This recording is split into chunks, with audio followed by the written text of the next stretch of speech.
லூனாவின் பதிலை கேட்ட கார்னின் கண்கள் பிரகாசித்தன. அவன் மிகுந்த உற்சாகமடைந்தான். அதே வேளையில் லூனா பேச்சை மாற்றி ஒரு எச்சரிக்கையை விடுத்தாள். ஆனால் கார்ன், அந்த சூழலை என்னால் தாங்கிக் கொள்ள முடியாததால் நான் அங்கு அதிக காலம் தங்கவில்லை. எனவே எனக்கு தெரிந்த தகவல்கள் குறைவுதான். அந்த அரை சமவெளியை பற்றி உனக்கு ஏதேனும் திட்டங்கள் இருந்தால் எச்சரிக்கையாக இரு. ஒருவேளை அங்கு ஏதேனும் நெருப்பு அல்லது மண் ஆற்றல் எஜமானர்கள் உறங்கிக் கொண்டிருந்தால் அது உனக்கு பெரிய ஆபத்தாக முடியலாம். புத்திசாலியான லூனா கார்னின் ஆழ்மனதில் இருக்கும் அதிகார ஆசையை துல்லியமாக கணித்துவிட்டாள். கார்ன் தனது டிராகன் கொம்புகளை வருடியபடி நிதானமாக கூறினான். 10 கோடி சதுர கிலோமீட்டர் என்பது ஒரு பெரிய பரப்புதான். ஆனால் அங்கு ஒரு எலிமெண்டல் லார்ட் உருவாக வாய்ப்பு மிக குறைவு. அத்தகைய உயிரினங்கள் கடவுள்களுக்கு இணையான தெய்வீக ஆற்றல் கொண்டவை. லூனா தலையசைத்து அதனை ஒப்புக்கொண்டாள். நீ சொல்வது சரிதான். அப்படி ஒரு உயிரினம் அங்கு இருக்க வாய்ப்பு மிக மிக குறைவுதான். சில நொடிகள் யோசித்த அவள் மீண்டும் ஒரு ரகசியத்தை பகிர்ந்தாள். எனக்கு ஒரு விஷயம் நினைவிருக்கிறது. அந்த லாவா உலகத்தில் நெருப்பு ராட்சதர்களுக்கும் மண் ராட்சதர்களுக்கும் இடையே அடிக்கடி மோதல்கள் நடக்கும். நீ உனது முயற்சியை அங்கிருந்து தொடங்கலாம். கார்ன் ஒரு நீண்ட மூச்சை உள்ளிழுத்தான். அவனது கண்கள் புத்திசாலித்தனத்தில் மின்னின. அது ஒரு அருமையான யோசனை என்றான். அருகில் இவர்களின் பேச்சை உன்னிப்பாக கவனித்துக் கொண்டிருந்த நிக்கோல் நெனா தனது விரல்களால் கார்னின் செதில்களை மெல்ல தட்டி பார்த்தாள். பின் உற்சாகத்துடன் அவனிடம் சொன்னாள், கார்ன், ஒருவேளை நீ அந்த உலகத்தை... அந்த அரை சமவெளியை பற்றிய செய்தியால் உற்சாகமடைந்திருந்த கார்னிடம் நிக்கோல் நெனா ஆவலுடன் கேட்டாள். கார்ன், உனக்கு அந்த நுழைவாயில் கிடைத்துவிட்டால் என்னை அங்கு கூட்டிச் செல்வாயா? நான் இதுவரை ஒரு அரை சமவெளியை கூட நேரில் பார்த்ததில்லை. கார்ன் மகிழ்ச்சியுடன் புன்னகைத்து, நிச்சயமாக, அதில் என்ன பிரச்சனை என்றான். இதை கேட்ட லூனா நிக்கோலை ஒரு உதவியற்ற பார்வையுடன் பார்த்து, அந்த லாவா அரை சமவெளி முழுவதும் நெருப்புத் தழல்களும் கருகிய நிலமும் தான் இருக்கும். நீ அங்கே போனால் 2 நாட்களுக்கு மேல் தங்கியிருக்க உனக்கு விருப்பமே இருக்காது என்று எச்சரித்தாள். லூனா சொன்னதை கேட்ட நிக்கோல் நெனா தனது முகத்தை சுழித்துக்கொண்டு மெல்ல முணுமுணுத்தாள். அப்படியென்றால் நான் 2 நாட்கள் மட்டும் அங்கு ஜாலியாக இருந்துவிட்டு வருகிறேனே. கிட்டத்தட்ட முதிர்ச்சியடையும் நிலையில் உள்ள ஒரு உண்மையான டிராகனாக அவளது ஆர்வம் உச்சத்தில் இருந்தது. கார்ன் மென்மையாக புன்னகைத்து அவளிடம் சொன்னான், நான் அந்த அரை சமவெளியை முழுமையாக கைப்பற்றிய பிறகு நீ எப்போது வேண்டுமானாலும் அங்கு வரலாம். கார்ன் கைப்பற்றுவது என்று சொன்னதன் பொருள் அந்த முழு உலகத்தையும் தனது அதிகாரத்தின் கீழ் கொண்டு வருவதாகும். 10 கோடி சதுர கிலோமீட்டர் பரப்பளவு கொண்ட ஒரு உலகத்தை வசப்படுத்துவது என்பது அங்கு எலிமெண்டல் லார்ட் இல்லை என்றாலும் அவ்வளவு எளிதான காரியமல்ல. ஏனெனில் அங்கிருக்கும் நெருப்பு ராட்சதர்களும் மண் ராட்சதர்களும் மிகவும் வலிமை மிக்கவர்கள். அவர்களில் புராண காலத்து என்ற நிலையில் ராட்சதர்கள் கூட இருக்க வாய்ப்புள்ளது. ஆயினும் கார்ன் நிக்கோலிடம் கனிவாக பேசுவதற்கு ஒரு சுயநல காரணமும் இருந்தது. தனக்கென ஒரு பிரம்மாண்டமான படிக அரண்மனையை அவள் நிறுவித்தர வேண்டும். அவளிடம் அன்பாக இருந்தால் அவள் உற்சாகமாக அரண்மனையை கட்டிக் கொடுப்பாள் என்று கணக்கு போட்டான். கார்னின் வார்த்தைகளை கேட்ட நிக்கோல் நெனா துள்ளி குதித்து தனது கைகளை இறுகப் பற்றிக் கொண்டு, நிக்கோல் நெனா தனது சிறு முஷ்டிகளை உயர்த்தி மகிழ்ச்சியுடன் அசைத்து, ஏ, எனக்கு உன்னை மென்மேலும் பிடித்துக்கொண்டே போகிறது என்று கூவினாள். ஆனால் அடுத்த கணமே ஒரு பெருமூச்சுடன், நீ ஒரு துணையை விரும்பவில்லை என்பதுதான் வருத்தமாக இருக்கிறது. இல்லையென்றால் இன்றே உன்னுடன் சேர்ந்து ஒரு டிராகன் முட்டையை அடைகாக்கத் தொடங்கியிருப்பேன் என்றாள். நிக்கோல் நெனாவின் மனித வடிவம் மிகச் சிறியது. விரலால் தொட்டாலே விழுந்து விடுவது போல தோன்றும். ஆனால் அவளது பேச்சோ மிகவும் துணிச்சலானது. எப்போது எதை பேசுவாள் என்றே தெரியாது. வெறும் 3 வயதேயான இளம் டிராகனான கார்னுக்கு அவளது இந்த பேச்சிற்கு என்ன பதில் சொல்வதென்றே தெரியவில்லை. முக்கியமான விஷயங்களை பேசி முடித்த பிறகு நிக்கோல் மற்றும் லூனா இருவரும் கார்னை அந்த படிக அரண்மனை முழுவதும் சுற்றி பார்க்க அழைத்துச் சென்றனர். படிகங்களாலான சுவர்கள், தரைகள், தூண்கள், டிராகன் சிம்மாசனங்கள் மற்றும் சிலைகள் என அந்த இடமே ஒரு கனவு உலகம் போலவும் உண்மையற்ற ஒரு பேரழகை கொண்டதுமாக இருந்தது. நிக்கோல் நெனா அரண்மனைகளை கட்டுவதில் உண்மையிலே ஒரு மகா கலைஞர் என்பதில் சந்தேகமில்லை. அந்த அரண்மனையை சுற்றி பார்த்த கார்னுக்கு தனக்கென ஒரு பிரம்மாண்டமான அரண்மனை வேண்டும் என்ற ஆசை இன்னும் அதிகரித்தது. இருந்தபோதிலும் இந்த கனவு போன்ற நளினமான அரண்மனையை விட கார்னுக்கு கம்பீரமான மற்றும் பிரம்மாண்டமான பாணியிலான அரண்மனையே அதிகம் பிடித்திருந்தது. நிக்கோல் நெனாவிற்கு இந்த ஒரு பாணியில் மட்டும்தான் அரண்மனை கட்டத் தெரியுமோ என்ற சந்தேகம் கார்னுக்கு எழுந்தது. எனவே அவளது திறமைகளை பற்றி யதார்த்தமாக விசாரித்தான். கார்ன் தனது விருப்பத்தை பகிர்ந்தபோது நிக்கோல் தனது மார்பை தட்டிக்கொண்டு உறுதியளித்தாள். கவலைப்படாதே கார்ன், என்னால் எந்த பாணியிலும் அரண்மனைகளை கட்டிக் கொடுக்க முடியும். உனக்கு எது பிடிக்குமோ அதை நான். கார்ன் விரும்பும் எந்த பாணியிலும் அரண்மனையில் கட்டிக் கொடுக்க நிக்கோல் நெனா உறுதியளித்தாள். மோர்டனின் வாரிசுகளான அமோஸ் மற்றும் லிலித் ஆகியோரை அன்று கார்ன் பார்க்கவில்லை. அவர்கள் அன்றைய படிப்பை முடித்துவிட்டு தங்கள் அறைகளில் ஓய்வெடுத்துக் கொண்டிருந்தனர். அவர்களை சந்திக்க விரும்புகிறாயா என்று லூனா கேட்டபோது அதற்கான அவசியம் இப்போது இல்லை என்று கார்ன் மறுத்துவிட்டான். 2 மனித குழந்தைகள் தன் மீது நல்ல அபிப்பிராயம் கொண்டிருக்க வாய்ப்பில்லை என்பதை அவன் உணர்ந்தான். சிறிது நேரம் உரையாடலுக்கு பிறகு கார்ன் அங்கிருந்து கிளம்ப தயாரானான்.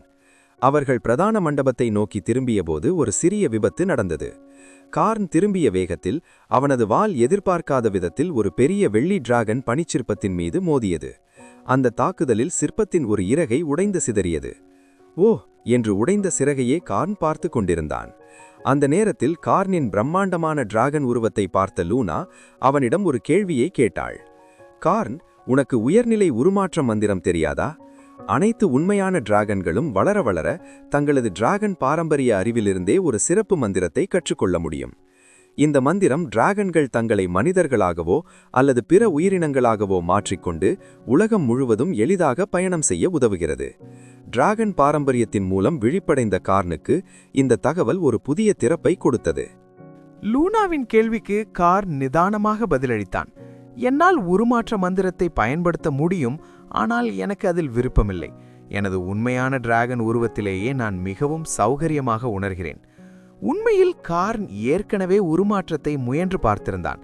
அவன் மனித உருவம் எடுக்கும்போது அவனது முழு வலிமையையும் பயன்படுத்த முடியாமல் போனது. ஒரு பெரிய பாட்டிலுக்குள் ஒரு ராட்சதன் அடைக்கப்பட்டிருப்பதை போன்ற ஒரு விசித்திரமான அழுத்தத்தை அவன் உணர்ந்தான். சற்றே கவனக்குறைவாக இருந்தால் கூட அந்த உருமாற்றம் தானாகவே கலைந்துவிடும் அபாயம் இருந்தது. லூனா போன்ற வெள்ளி டிராகன்களுக்கு மனித உருவில் இருப்பது மிகவும் இயல்பான ஒன்று. அன்றாட வேலைகளுக்கு அது வசதியாகவும் இருக்கும். ஆனால் ஒரு தீவிரமான போரின் போது அவர்கள் மீண்டும் தங்களது உண்மையான டிராகன் உருவத்திற்கு திரும்ப வேண்டியிருக்கும். சரியான நேரத்தில் மாற தவறினால் எதிரிகளிடம் சிக்கி பலத்த காயமடைய நேரிடும். கார்ன் உருமாற்ற மந்திரத்தை பயன்படுத்தும்போது மற்றொரு முக்கிய பிரச்சனையை எதிர்கொண்டான். அவன் மனித உருவம் எடுக்கும்போது அவனது காலத்தின் ஓட்டத்துடனான ஃப்ளோ ஆஃப் டைம் தொடர்பு பலவீனமடைவதை உணர்ந்தான். கால நதியுடன் கலந்த காற்றை சுவாசிக்கும்போது அவனுக்கு ஒருவித அசௌகரியம் ஏற்பட்டது. உடல் முழுவதும் எறும்புகள் ஊறுவது போலவும் சுதந்திரமாக நகர முடியாமலும் அவன் தவித்தான். ஏவேனும் ஒரு குறிப்பிட்ட இலக்கை அடைய வேண்டிய கட்டாயம் இருந்தால் ஒழிய கார்ன் இந்த மந்திரத்தை பயன்படுத்த விரும்புவதில்லை. இதை கேட்ட லூனா, ஓ அப்படியா விஷயம் என்று புரிந்து கொண்டவளாக சிரித்தாள். பல உண்மையான டிராகன்களுக்கு உருமாற்ற மந்திரம் பற்றி பேசி முடித்த கார்ன் லூனாவையும் நிக்கோல் நெனாவையும் குனிந்து பார்த்து ஒரு கேள்வியை கேட்டான். சரி, நீங்கள் ஏன் உங்கள் சொந்த எல்லைக்குள்ளும் மனித உருவிலேயே இருக்கிறீர்கள்? நிக்கோல் நெனா சற்று முன்பு கார்ன் சேதப்படுத்திய அந்த சிற்பத்தை சுட்டிக்காட்டி சொன்னாள். இங்குள்ள பொருட்கள் எதையும் நான் உடைக்க விரும்பவில்லை. இவை அனைத்தும் எனது கடின உழைப்பால் உருவானவை. ஒரு உண்மையான டிராகனின் பிரம்மாண்ட உடலோடு இருந்தால் கவனக்குறைவாக திரும்பினால் கூட அந்த இடமே தாங்காது என்பதை அவள் உணர்த்தினாள். லூனா மென்மையாக புன்னகைத்தபடி, எனக்கு இது பழகிவிட்டது. நான் உருமாற்றம் செய்யும்போது எந்த அசௌகரியத்தையும் உணர்வதில்லை என்றாள். பொதுவாகவே தங்க டிராகன்களும் வெள்ளி டிராகன்களும் மனித உருவில் இருக்கவே அதிகம் விரும்புவார்கள். கார்ன் இதற்கு எந்த கருத்தும் சொல்லவில்லை. அரண்மனைக்கு வெளியே விரிந்து கிடந்த அந்த பனி உலகை பார்த்தபடி சொன்னான், விடைபெறுகிறேன், நான் இப்போது கிளம்புகிறேன். அரண்மனைக்கு உள்ளே இருந்த அமைதிக்கு நேர்மாறாக வெளியே பலத்த காற்றும் அடர்த்தியான பனிப்பொழிவும் நிலவியது. படிக டிராகனான நிக்கோல் நெனாவிற்கு காற்றை கட்டுப்படுத்தும் மந்திர ஆற்றல் இருந்ததால் அவளால் பனிப்புயலை தடுத்து அரண்மனையைச் சுற்றி ஒரு அமைதியான சூழலை உருவாக்க முடிந்தது. கார்ன் கிளம்ப தயாரான அந்த தருணத்தில் லூனா ஒரு கணம் தயங்கிவிட்டு பிறகு சொன்னாள், நாம் ஒருவரை ஒருவர் பார்த்து நீண்ட காலமாகிவிட்டது. நாம் சந்தித்து அரை வருடமாகிவிட்டது. ஏன் இன்னும் கொஞ்ச காலம் இங்கேயே தங்கி இருக்கக்கூடாது? இந்த பனிப்புயல் ஓய்ந்த பிறகு இன்னும் சில நாட்களில் நீ புறப்படலாமே என்று லூனா கனிவுடன் கேட்டாள். கார்ன் தனது தலையை அசைத்து மறுத்தான். நாம் எல்லாரும் தெற்கிலிருந்து திரும்பிய பிறகு மீண்டும் சந்திப்பதில் தவறில்லை. இப்போது நான் கிளம்ப வேண்டும் என்று உறுதியாக கூறினான். அப்போது நிக்கோல் நெனா குறுக்கிட்டு, உனது எல்லை எங்கே இருக்கிறது என்று கேட்டாள். சற்று யோசித்த கார்ன், உனக்கு சாலியாவை தெரியுமா? அவளது பனிச்சிகர எல்லை இப்போது எனது எல்லை என்றான். இதை கேட்டதும் நிக்கோல் நெனாவின் கண்கள் ஆச்சரியத்தில் விரிந்தன. சாலியாவா என்று கேட்டவள் சற்றென்று உரக்க சிரிக்கத் தொடங்கினாள். ஓ, அந்த சாலியா, நான் அவளுடன் முன்னொரு முறை சண்டையிட்டிருக்கிறேன். அவளது டிராகன் முட்டையை நான் திருட முயன்றதாக என் மீது வீணாக பழி சுமத்தினாள். அவள் ஒரு அறிவற்றவள். இப்போது அவளது எல்லையை நீ கைப்பற்றி விட்டாய் என்று தெரிந்ததும் எனக்கு மிகவும் மகிழ்ச்சியாக இருக்கிறது. கார்ன் உற்சாகத்தில் துள்ளி குதித்துக் கொண்டிருந்த நிக்கோலை பார்த்து ஒரு கேள்வியை கேட்டான். உண்மையை சொல், நீ முட்டையை திருட முயன்றாயா அல்லது சும்மா பார்த்தாயா? நீ சும்மா கடந்து சென்றிருந்தால் சாலியா உன்னை தாக்கியிருக்க மாட்டாள். வலிமையை பொறுத்தவரை அவளை விட நீ மேலானவள். அவள் இவ்வளவு கோபப்பட வேண்டுமென்றால் நீ ஏதோ செய்திருக்கிறாய் என்றுதானே அர்த்தம். கார்ன் இப்படி கேட்டதும் நிக்கோல் வெட்கமுடன் தலைகுனிந்தாள். பிறகு மெல்ல தலையை உயர்த்தி நிக்கோல் நெனா தனது முகத்தை மிகவும் சீரியஸாக வைத்துக்கொண்டு சொன்னாள். எனது கருத்தை கொஞ்சம் கேளுங்கள். நான் ஒன்றும் முட்டைகளை திருடும் டிராகன் கிடையாது. நான் அவளது எல்லை வழியாகச் சென்றபோது தற்செயலாக ஒரு ஆர்வம் ஏற்பட்டது, அவ்வளவுதான். அவள் தொடர்ந்தாள். சரி, அவளது கூட்டில் ஒரு ஹலோ சொல்லிவிட்டு போகலாம் என்று உள்ளே சென்றேன். அவள் அங்கே இல்லை. அங்கே இருந்த முட்டைகளை பார்த்ததும் எனக்கு இன்னும் ஆர்வம் அதிகமானது. எனக்கும் ஒரு வாரிசு வேண்டும் என்ற ஆசை இருந்ததால் அங்கே இருந்த முட்டைகளில் பெரிய முட்டையை மட்டும் சில முறை தொட்டு பார்த்தேன். பிறகு அதை தூக்கி வைத்துக்கொண்டு அவளுக்காக காத்திருந்தேன். தற்செயலாக அதே நேரத்தில் சாலியா உள்ளே வந்துவிட்டாள். நான் விளக்குவதற்கு முன்னே என்னை தாக்கத் தொடங்கிவிட்டாள். நிக்கோலின் இந்த பரிதாபமான கதையை கேட்ட கார்ன் மௌனமானான். அவள் ஒவ்வொரு வார்த்தையிலும் ஒரு உண்மை மறைந்திருந்தது. நான் முட்டையை திருடினேன் என்பதுதான். அவள் குற்ற உணர்ச்சியில் இருந்தது அவளது பேச்சிலேயே தெரிந்தது. இல்லையென்றால் தன்னை விட பலவீனமான ஒரு வெள்ளை டிராகனிடம் அவள் ஏன் அடிவாங்கி ஓட வேண்டும்? கார்ன் மனதிற்குள் நினைத்தான், ஒருவேளை சாலியா வருவதற்கு இன்னும் சற்று நேரமாகியிருந்தால் அந்த முட்டை இன்று ஒரு படிக டிராகனாக மாறியிருக்கும் போலிருக்கிறது. கார்ன் எதையும் வெளிக்காட்டிக் கொள்ளாமல் அமைதியாக சொன்னான். சரி, நான் தெற்கிலிருந்து திரும்பிய பிறகு உனக்கு தேவையான மந்திர உபகரணங்களை தருகிறேன். நீ எனக்காக ஒரு அரண்மனையை கட்டித்தர வேண்டும். இப்படி சொல்லிவிட்டு கார்ன் தனது பிரம்மாண்டமான இறகுகளை விரித்து பறக்க தயாரானான். அவன் கிளம்ப போன அந்த தருணத்தில் திடீரென்று ஒரு குளிர்ந்த காற்று வீசத் தொடங்கியது. கான் பறக்க தயாரான அந்த தருணத்தில் அவனைச் சுற்றி ஒரு குளிர்ந்த காற்று சுழன்றடித்தது. அப்போது நிக்கோல் நெனா திடீரென கத்தினாள். கான், நில்! நீ எனக்கு ஒரு உதவி செய்ய முடியும். நீ உதவினால் எனக்கு அந்த மந்திர உபகரணங்கள் கூட தேவையில்லை. நீ, நான் மற்றும் லூனா அக்கா மூவரும் சேர்ந்தால் அந்த வேலையை சுலபமாக முடித்துவிடலாம். பறக்க தயாராக இருந்த கான் அப்படியே நின்றான். லூனா 200 வயதை நெருங்கிக் கொண்டிருக்கும் ஒரு வெள்ளி டிராகன். அவள் தனது வாழ்வின் உச்சக்கட்ட வலிமை பிரைம் ஐ நெருங்கிக் கொண்டிருந்தாள். அவளது வலிமை அந்த வயதான பனிராட்சதை விடவும் அதிகம் என்பதில் சந்தேகமில்லை. அவள் முதுமை நிலையை எட்டும்போது ஒரு உண்மையான புராண காலத்து உயிரினமாக மாறிவிடுவாள். அத்தகைய லூனாவும் நிக்கோல் நெனாவும் இணைந்தும் ஒரு காரியத்தை முடிக்க முடியவில்லை என்றால் அது எவ்வளவு பெரிய விஷயமாக இருக்கும்? கானுக்கு சற்று ஆர்வம் ஏற்பட்டது. 3 பிரம்மாண்டமான உண்மையான டிராகன்கள் ஒன்று சேர்ந்தால் மட்டுமே முடிக்கக்கூடிய அந்த வேலை என்னவாக இருக்கும்? இரவு வானின் கீழ் ஆர்க்டிக் பனிச்சமவெளியில் ஊழையிடும் பலத்த காற்றிற்கு இடையே ஒரு உண்மையான டிராகன் பனிப்புயலில் நனைந்தபடி வேகமாக பாய்ந்து சென்றது. அதன் வலிமையான இறக்கைகள் மங்கலான நிலவொளியை மறைத்தன. சீரும் காற்று பனியை சுழற்றி அடித்தாலும் அந்த துகள்கள் டிராகனின் உடலை நெருங்கக்கூட முடியவில்லை. ஒரு பிரம்மாண்ட டிராகன் பனிப்புயலை கிழித்து கொண்டு பாய்ந்து செல்லும் இத்தகைய காட்சி காண்பதற்கே அரிதானது. ஆனால் ஆர்க்டிக் பனிச்சமவெளியில் உள்ள அனைத்து உயிரினங்களையும் அச்சத்திலும் மரியாதையிலும் ஆழ்த்தியது மற்றொரு விஷயம். வானில் பறந்து கொண்டிருந்தது ஒரு டிராகன் மட்டுமல்ல, 3 பிரம்மாண்டமான உண்மையான டிராகன்கள். அவை ஒவ்வொன்றும் தங்களது பயங்கரமான டிராகன் அதிகாரத்தை வெளிப்படுத்தியபடி பனிப்புயலை கிழித்து கொண்டு நீண்ட கோடுகளைப் போல வானிலிருந்து இறங்கின. அவற்றின் முன்னால் விழுந்த பனித்துகள்கள் அச்சத்தில் விலகி வழிவிட அவை கடந்த பிறகு மெல்ல மீண்டும் மூடிக்கொண்டன. சிறிது நேர பயணத்திற்கு பிறகு அந்த 3 பிரம்மாண்டமான டிராகன்களும் மேகங்கள் இல்லாத நட்சத்திரங்கள் மின்னும் ஒரு தெளிவான வானின் கீழ் வந்து நின்றன. இங்கு வானிலை மிகவும் நன்றாக இருந்தது. பனிப்புயல் இந்த பகுதியை இன்னும் மறைக்கவில்லை. காற்றில் சில பனித்துகள்கள் மட்டுமே மிதந்தன. அவற்றிற்கு கீழே பல 10 கிலோமீட்டர் தூரத்திற்கு பறந்து விரிந்த ஒரு காடு இருந்தது. கடுங்குளிரை தாங்கி வளரும் ஃபர் மற்றும் பைன் மரங்கள் அந்த காட்டை உருவாக்கியிருந்தன. முடிவில்லாத வெண்பனிக்கு நடுவே அந்த மரங்களின் பசுமை நிறம் ஒரு அழகான முரணை காட்டியது. ஆர்க்டிக் பகுதிகளில் இத்தகைய காடுகள் மிகவும் பொதுவானவை. இவை குளிர்மண்டல ஊசியிலை காடுகள் என்று அழைக்கப்படுகின்றன. இந்த ஊசியிலை காடுகளில் பனிச்சமவெளியின் பல அபூர்வ உயிரினங்கள் வாழ்கின்றன. தாவரங்கள் மற்றும் விலங்குகளின் வளம் இங்கு மிக அதிகம்.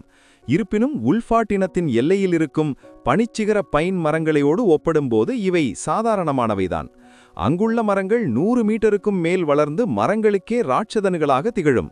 ஆனால் இங்குள்ள மரங்கள் வெறும் 10 மீட்டருக்கும் குறைவான உயரமே கொண்டவை. இருப்பினும் இந்த அடர்ந்த வனப்பகுதிக்குள் ஏதோ ஒரு மர்மம் ஒளிந்திருக்கிறது என்பதை அந்த 3 டிராகன்களும் உணர்ந்தன. இதோ இங்கேதான் இருக்கிறது. அந்த உயிரினம் 1 மாதத்திற்கு முன்னுதான் இந்த குளிர்வனத்திற்கு வந்து இதை தனது எல்லையாக மாற்றிக்கொண்டது. இது எனக்கு பெரும் தொந்தரவாக இருக்கிறது என்று நிக்கோலினா கூறினாள். நிலவொளியில் மின்னும் அவளது அரை வெளிப்படையான படிக செதில்கள் அந்த இடத்தையே ஒளிமயமாக்கின. கான் தனது பார்வையை தனித்து கீழே நோக்கினான். அவனது அசாத்திய தொலைநோக்கு பார்வையுடன் கண்டறியும் மந்திரத்தையும் இணைத்து ஒரு ரேடாரைப் போல அந்த காட்டை அங்குளம் அங்குளமாக சோதித்தான். விரைவில் தனிமங்களின் ஒளியால் சூழப்பட்ட ஒரு பிரம்மாண்டமான உருவம் அவனது பார்வையில் பட்டது. அந்த உயிரினம் பூமிக்கடியில் மறைந்திருந்ததால் கானால் அதன் முகத்தை தெளிவாக பார்க்க முடியவில்லை. ஆனால் அந்த ஒளியின் வடிவத்தை வைத்து அது ஒரு ராட்சத பாம்பு போன்ற உயிரினம் என்பதை அவன் கண்டறிந்தான். அது பல டிராகன்களை ஒன்றாக சேர்த்ததை விட மிக பெரியது. அது வெளியே வந்தால் சுற்றியுள்ள மரங்கள் அதற்கு முன்னால் மிகச் சிறிய செடிகளாக தோன்றும். அதன் கூட்டை நீ கண்டுபிடித்து விட்டாய் போலிருக்கிறது என்று லூனா கான் பார்த்த திசையை நோக்கி தனது உலோகத்தை போன்ற கூர்மையான கண்களால் பார்த்தாள். கான் தலையசைத்து, ஆம், இவ்வளவு அபூர்வமான ஒரு உயிரினத்தை இங்கே சந்திப்பேன் என்று எனக்கு தெரியாது என்றான். நிக்கோலினா சீற்றத்துடன், எனது எல்லை இதற்கு அருகில்தான் இருக்கிறது. இங்கு 2 டிராகன்களுக்கு இடமில்லை. சொல்லப்போனால் இந்த அரக்கனை டிராகன் என்று அழைக்கக்கூட தகுதியில்லை. நாம் மூவரும் சேர்ந்தால் கண்டிப்பாக இதை விரட்டியடிக்க முடியும் என்றாள். லூனா அமைதியான அந்த பனிவனத்தை கீழே பார்த்தபடி, முதலில் நாம் அதை தரைக்கு மேலேயே கொண்டு வர வேண்டும் என்று கூறி கானை திரும்பி பார்த்தாள். ஆற்றலை வடிவமைக்கும் மந்திரங்களில் தேர்ச்சியான கான் தான் இந்த முதல் தாக்குதலை தொடங்க சரியான நபர் என்பதில் அவளுக்கு சந்தேகமில்லை. கான் நிலைமையை புரிந்து கொண்டு மென்மையாக புன்னகைத்தான். இதை நான் கவனித்துக் கொள்கிறேன் என்றான். அவன் ஒரு நீண்ட மூச்சை உள்ளிழுத்து தனது தழல்கோலை விடுவித்தான். அவனது முகம் இப்போது மிகுந்த கவனத்துடன் தீவிரத்துடன் காணப்பட்டது. கான் ஒரு ஆழ்ந்த மிருத்தியமான மந்திரத்தை உச்சரிக்கத் தொடங்கியதும் அவனது உடலுக்குள் மந்திர சக்தி அதிவேகமாக பாய்ந்தது. சுற்றியுள்ள இடத்திலிருந்த நெருப்பு ஆற்றல்கள் அவனது அழைப்பிற்கு பதிலளிக்கும் விதமாக பெருமளவில் அங்கு குவிந்தன. அந்த இருண்ட நரவு நிறம் மெல்ல சிவப்பு நிறமாக மாறத் தொடங்கியது. ஆபத்தான மற்றும் அடர்த்தியான கருஞ்சிவப்பு எரிமலை குழம்பு பந்து ஒரு மின்னல் வேகத்தில் கானின் முன்னால் தோன்றியது. அதிலிருந்து வெளிவந்த அதீத வெப்பத்தை உணர்ந்த லூனாவும் நிக்கோலினாவும் இயல்பாகவே சில மீட்டர்கள் பின்வாங்கினர். வெள்ளி டிராகன்களும் படிக டிராகன்களும் குளிர்ச்சியான சூழலையே விரும்புபவை. நெருப்பு என்றால் அவற்றுக்கு ஒருவித அச்சம் இருக்கிறது. அதனால்தான் அவை ஆர்க்டிக் போன்ற பனிப்பிரதேசங்களை தங்களது இருப்பிடமாக தேர்ந்தெடுக்கின்றன. மந்திரத்தை முழுமையாக ஓதி முடித்த கான் அந்த சிறிய தழல்கோலை பற்றி கொண்டான். அவனது மன ஆற்றல் பூமிக்கடியிலிருந்த அந்த இலக்கை மிகச் சரியாக குறிவைத்தது. பிறகு அவன் எண்ணத்தால் கட்டளையிட்டான். துருசிவப்பு மற்றும் கருப்பு கலந்த அந்த எரிமலை குழம்பு பந்து வானை கிழித்துக்கொண்டு ஒரு மென்மையான லோலிவ ஒளிவளைவை உருவாக்கியபடி அதிவேகமாக பாய்ந்தது. வானிலிருந்து பாய்ந்த அந்த சிறிய எரிமலை குழம்பு பந்து ஒரு நொடியில் காட்டின் ஒரு சாதாரண பகுதியில் மோதி தரைக்குள் ஆழமாக புதைந்தது. அடுத்த கணம் ஒரு நில டிராகன் புரண்டு படுப்பதைப் போல பூமிக்கு அடியிலிருந்து இடிமுழக்கம் போன்ற சத்தம் எதிரொலித்தது. நிலம் பிளந்து பெரிய வெடிப்புகள் உண்டாயின. கார்னின் மந்திர சக்தி தரைக்கடியில் ஓடும் எரிமலை குழம்பாக, மேக்மாவாக மாறியது. சுற்றிலும் பரவிய வெப்பமான வறண்ட காற்று அங்கிருந்த ஊசியிலை காட்டின் மரங்களை தீப்பந்தங்களாக மாற்றியது. அந்த மரங்கள் எரிந்து சாம்பலாக, வழிந்தோடும் லாவா குழம்புகளால் அந்த இரவு நேர வானமே பிரகாசமானது. நிக்கோலினாவின் கண்கள் அந்த ஒளியைக் கண்டு மின்னின. ஆற்றல் கையாளுதல் பள்ளியின் மந்திரங்கள் உண்மையிலேயே மிகவும் பிரம்மாண்டமானவை.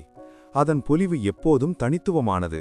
இதோ உனது நெருப்பிற்கு நான் சற்றே காற்றை சேர்க்கிறேன் என்று உற்சாகமாக கூறினாள்.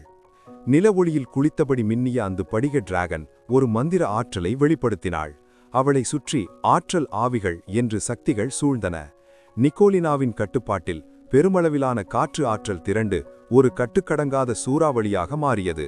அந்த சூறாவளி தரையிலிருந்து எழும்பி கார்ன் உருவாக்கிய எரிமலை குழம்பை சுற்றி அதிவேகமாக சுழலத் தொடங்கியது. நெருப்பும் காற்றும் இணைந்த அந்த தாக்குதல் பூமிக்கு அடியில் மறைந்திருக்கும் அந்த அரக்கனை நிலைகுலையச் செய்தது. சுமார் 100 மீட்டர் உயரத்திற்கு எழும்பிய அந்த நெருப்பு சூறாவளி விண்ணை தொடுவது போல தெரிந்தது. காற்றும் நெருப்பும் ஒன்றோடொன்று கலந்து சீர அதிலிருந்து தெரித்த பொறிகள் ஒரு பயங்கரமான அழிவு சக்தியை வெளிப்படுத்தின. 10 கிலோமீட்டர் சுற்றளவில் இருந்த அனைத்து உயிரினங்களும் அந்த நெருப்புத் தூணைக் கண்டு பீதியில் உறைந்தன. அவற்றின் உடல் நடுங்க அங்கிருந்து நகரக்கூட முடியாமல் திகைத்து நின்றன. கார்னின் தலைக்கவசத்தில் அந்த நெருப்பின் ஒளி எதிரொலித்தது. அவன் அருகிலிருந்த நிக்கோல் நெனாவை பார்த்தான். அவள் தனது முழு கவனத்தையும் அந்த சூறாவளியை கட்டுப்படுத்துவதில் செலுத்தியிருந்தாள். நிக்கோல் நெனாவின் துல்லியமான கட்டுப்பாட்டில் அந்த சூறாவளி நெருப்பையும் எரிமலை குழம்பையும் சுமந்தபடி காட்டை அழிக்காமல் நேராக பூமிக்கு அடியை நோக்கி சீறி பாய்ந்தது. ஒரு உண்மையான டிராகன் முதிர்ச்சி அடையும் போது பெரும் மந்திரத் திறமையை பெறும் என்பதற்கு நிக்கோல் ஒரு சிறந்த உதாரணம். கார்னுடன் அவளது முதல் கூட்டுத் தாக்குதலே வியக்கத்தக்க வகையில் அமைந்தது. அப்போது லூனாவின் பார்வை கூர்மையானது. எச்சரிக்கையாக இருங்கள், அது வெளியே வரப்போகிறது என்று தனது தெளிவான குரலில் எச்சரித்தாள். லூனா சொல்லி முடிப்பதற்குள் அந்த நெருப்பு சூறாவளியால் சிதைக்கப்பட்ட பூமிக்கு அடியிலிருந்து ஒரு கரகரப்பான, ஆக்ரோஷமான மற்றும் கோபம் நிறைந்த கர்ஜனை கேட்டது. அதோடு சேர்த்து ஒரு வலிமைமிக்க டிராகன் ஒளிவட்டம் வானை நோக்கி பாய்ந்தது. அது மேலே இருந்த 3 உண்மையான டிராகன்களையும் நேரடியாக அச்சுறுத்தியது. சாதாரண உயிரினங்களாக இருந்தால் இந்த பயங்கரமான சக்தியை உணர்ந்த மாத்திரத்திலேயே பயத்தில் உறைந்து பறக்க முடியாமல் கீழே விழுந்திருக்கும். ஆனால் கார்ன் போன்ற உண்மையான டிராகன்களுக்கு இந்த தாக்குதல் வலிமையானதாக இருந்தாலும் அந்த தரை பயங்கரமாக அதிர்ந்து அடுக்கடுக்காக பிளந்தது. மண்ணும் பாறைகளும் அலைகளைப் போல உருண்டோட அவற்றிற்கு அடியிலிருந்து ஒரு கரும்பச்சை நிற பிரம்மாண்ட உருவம் வெளிப்பட்டது. ஒரு நொடியில் அந்த உருவம் தன்னை சுற்றியிருந்த தடைகளை உடைத்துக்கொண்டு நெருப்பு சூறாவளியில் இருந்து தப்பித்து வெளியே பாய்ந்தது. தரையோடு தரையாக நகர்ந்து சென்றது. பிறகு தனது தலையை உயர்த்தி வானில் இருந்த 3 டிராகன்களையும் உக்கிரமாக பார்த்தது. கார்ன் தனது பார்வையை அந்த உருவத்தின் மீது நிலைநிறுத்தினான். அது சுமார் 35 மீட்டர் நீளம் கொண்ட ஒரு ராட்சத உயிரினம். ஒரு பெரிய மலைப்பாம்பை போன்ற உடலமைப்பை கொண்டிருந்தது. அது பார்ப்பதற்கே மிகவும் ஆக்ரோஷமாக இருந்தது. சர்ப்ப டிராகனின் தோற்றம். செதில்கள். உடல் முழுவதும் கரும்பச்சை மற்றும் கருப்பு நிறத்திலான கரடுமுரடான செதில்கள் படர்ந்திருந்தன. கொம்புகள். அதன் தலையில் வளைந்து நெளிந்த 2 கூர்மையான டிராகன் கொம்புகள் இருந்தன. முதுகுத்தண்டு. தலை முதல் வால் வரை முதுகு பகுதியில் 100 கணக்கான அச்சுறுத்தும் முட்கள் வரிசையாக இருந்தன. பற்கள். அதன் பெரிய வாய் முழுவதும் வாள் போன்ற கூர்மையான பற்கள் நிறைந்திருந்தன. கால்கள். அதன் உடலின் முன்பகுதியில் 2 வலிமையான டிராகன் நகங்கள் இருந்தன. அவை தரையை அழுத்தும்போது ஆழமான வடுக்களை ஏற்படுத்தின. இந்த உயிரினம் குளிர்வன சர்ப்ப டிராகன் என்று அழைக்கப்படுகிறது. சர்ப்ப டிராகன் என்று கார்ன் மெல்ல முணுமுணுத்தான். இந்த வகை டிராகன்கள் உண்மையான டிராகன்கள் தோன்றுவதற்கு நீண்ட காலம் முன்பே வாழ்ந்த பழங்கால ஆதி டிராகன் இனத்தை சேர்ந்தவை. உண்மையான டிராகன்கள் தோன்றுவதற்கு மிக வகுகாலம் முன்பே இந்த பூமியில் சர்ப்ப டிராகன்கள் வேட்டையாடி திரிந்தன. இவை வெள்ளை டிராகன்களை விட குறைந்த புத்திசாலித்தனம் கொண்டவை, ஆனால் பிறப்பாலேயே மிகவும் மூர்க்கமானவை மற்றும் ஆக்ரோஷமானவை. தற்போது சர்ப்ப டிராகன்களில் பல வகைகள் இருந்தாலும் அவை பெரும்பாலும் அழிவின் விளிம்பில் உள்ளனர். இதற்கு முக்கிய காரணம் இவற்றின் விசித்திரமான மற்றும் கொடூரமான வாழ்க்கை முறை. ஒரே முறை இனப்பெருக்கம். இவை தங்கள் வாழ்நாளில் ஒரே ஒரு முறை மட்டுமே முட்டையிடுகின்றன. இயற்கை தேர்வு. ஒரு கூட்டில் இருக்கும் முட்டைகளில் எது முதலில் பொரித்து குஞ்சாக வெளிவருகிறதோ அது மற்ற முட்டைகளை உடைத்து தின்றுவிடும். பெற்றோரின் அலட்சியம். வளர்ந்த சர்ப்ப டிராகன்கள் கூட இந்த செயலை தடுப்பதில்லை.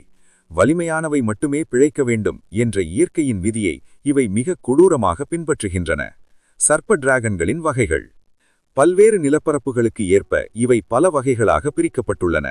பனிப்பாறை சர்ப்ப டிராகன்கள், பனி சர்ப்ப டிராகன்கள், வான ஏரி சர்ப்ப டிராகன்கள், கல்கல்லறை சர்ப்ப டிராகன்கள், குளிர்வன சர்ப்ப டிராகன்கள்.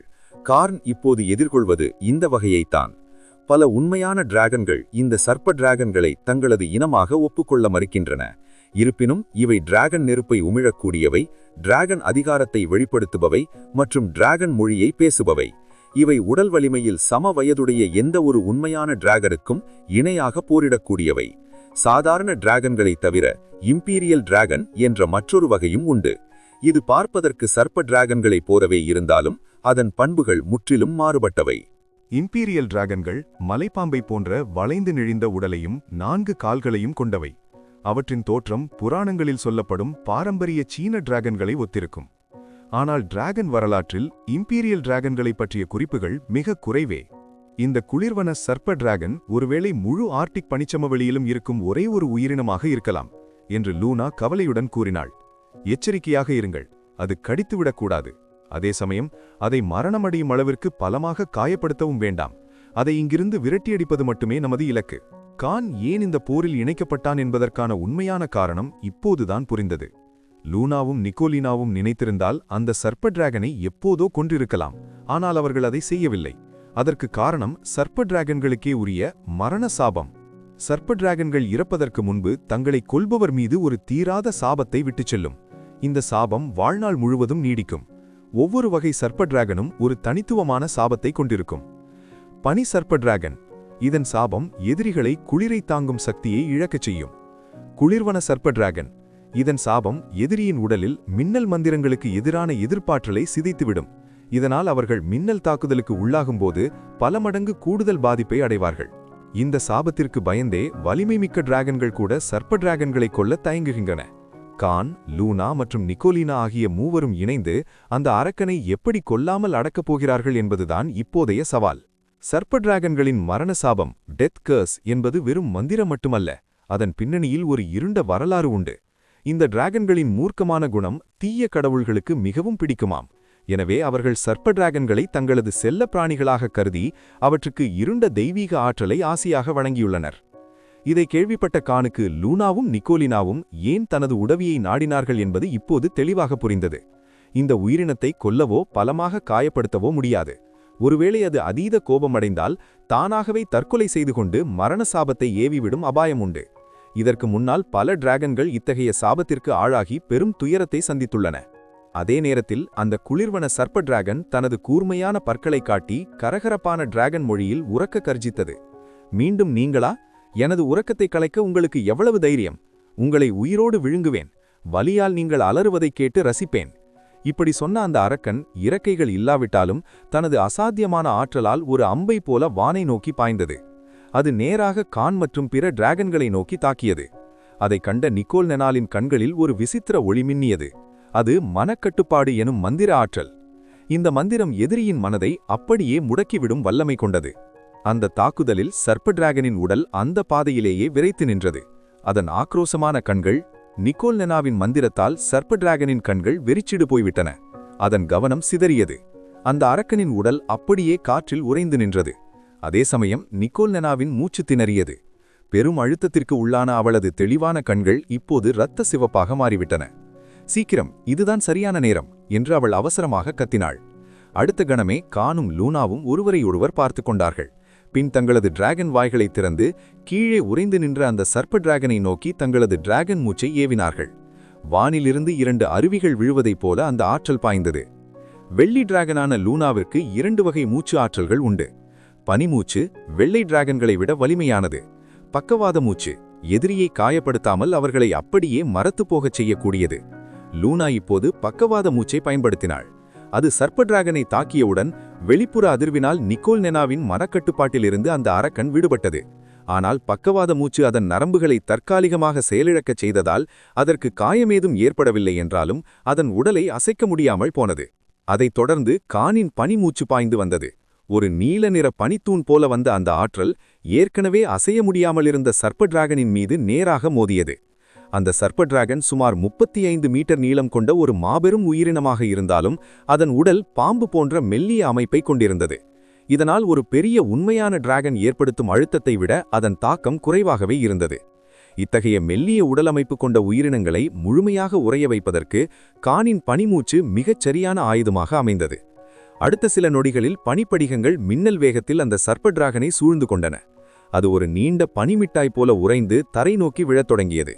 ஆனால் அது கீழே விழும்போதே பனி உடை சிதறும் சத்தம் கேட்டது. அந்த அரக்கன் தனது முழு வலிமையையும் பயன்படுத்தி பனிச்சிறையை உடைக்க முயன்றது. அப்போது லூனா ஒரு நீண்ட மூச்சை உள்ளிழுத்து தனது வெள்ளி பனிமூச்சை ஏவினாள். இது சாதாரண பனிமூச்சை விட பல மடங்கு வலிமையானது. நீல நிறத்தில் இருந்தாலும் அதில் ஒரு மெல்லிய வெள்ளி நிற மின்னல் தென்பட்டது. அது வானிலிருந்து பாய்ந்து வந்து ஏற்கனவே பாதியளவு உறைந்திருந்த சர்ப்ப டிராகனை தாக்கியது. 2 டிராகன் மூச்சுகளின் கூட்டு விளைவால் பனிப்படிகங்கள் அடுக்கடுக்காக வளர்ந்து அந்த சர்ப்ப டிராகனை முற்றிலுமாக மூடின. அந்த பனி அடுக்குகள் மிக குறுகிய காலத்தில் மிகவும் தடித்தமாக மாறின. இப்போது அந்த சர்ப்ப டிராகன் ஒரு மாபெரும் பனி சிற்பம் போல மாறிவிட்டது. அதனால் அவ்வளவு எளிதில் அதிலிருந்து விடுபட முடியவில்லை. கானும் லூனாவும் தங்களது ஆற்றலை மிகவும் கவனமாக கட்டுப்படுத்தினார்கள். அவர்கள் அந்த சர்ப்ப டிராகனை உறைய வைத்தாலும் அதன் உயிருக்கு ஆபத்து வராதபடி பார்த்து கொண்டார்கள். கார்னும் லூனாவும் தங்களது ஆற்றலை மிக துல்லியமாக கட்டுப்படுத்தியிருந்தனர். அவர்கள் அந்த சர்ப்ப டிராகனை பலமாக காயப்படுத்தவில்லை. அதே சமயம் அதற்கு கோபம் வந்து மரண சாபத்தை ஏவும் அளவிற்கு அதை கொடுமைப்படுத்தவும் இல்லை. இந்த சர்ப்ப டிராகன் ஏறக்குறைய ஒரு புராண காலத்து உயிரினத்தின் லெஜெண்டரி லெவல் வலிமையை கொண்டிருந்தது. ஆனால் 3 அசாத்தியமான உண்மையான டிராகன்களின் சூப்பர்லார் ட்ரூ டிராகன்களின் கூட்டு வலிமைக்கு முன்னால் அதால் எதுவுமே செய்ய முடியவில்லை. தனது மந்திர ஆற்றல்களையோ அல்லது விஷ மூச்சையோ பயன்படுத்தக்கூட அதற்கு வாய்ப்பு கிடைக்கவில்லை. இந்த சர்ப்ப டிராகன் எதிரிகளின் பலத்தை உணராமல் ஆக்ரோஷமாக தாக்கியதா அல்லது தெரிந்தே மோதியதா என்று தெரியவில்லை. சர்ப்ப டிராகன்களின் இத்தகைய மூர்க்கமான மற்றும் முரக்குத்தனமான குணமே உண்மையான டிராகன்கள் அவற்றை ஒதுக்கி வைப்பதற்கு காரணமாக இருக்கிறது. வானிலிருந்து விழும் அந்த பனிச்சிற்பத்தை சும்மா விடக்கூடாது என்பதில் நிக்கோல் நெனா உறுதியாக இருந்தாள். அவள் தனது நீண்ட கழுத்தை உயர்த்தி ஒரு வலிமையான காற்றை செலுத்தி விழும் அந்த சர்ப்ப டிராகனை தாங்கி பிடித்தாள். அது மிகவும் கனமாக இருந்ததால் காற்றால் அதை முழுமையாக நிறுத்த முடியவில்லை. ஆனால் அதன் வீழ்ச்சியின் வேகத்தை குறைக்க முடிந்தது. அடுத்த நொடி கார்ன், லூனா மற்றும் நிக்கோல் நெனா ஆகிய மூவரும் தங்களது இறக்கைகளை விரித்து கீழே பாய்ந்தனர். அவர்கள் தங்களது கூர்மையான நகங்களால் அந்த பனி உறைந்த சர்ப்ப டிராகனை உறுதியாக பற்றி கொண்டனர். கார்ன் நிக்கோல் நெனாலை பார்த்து தீவிரமான குரலில் கேட்டான், இப்போது இந்த பிடிவாதமான சர்ப்ப டிராகனை நீ என்ன செய்யப் போகிறாய்?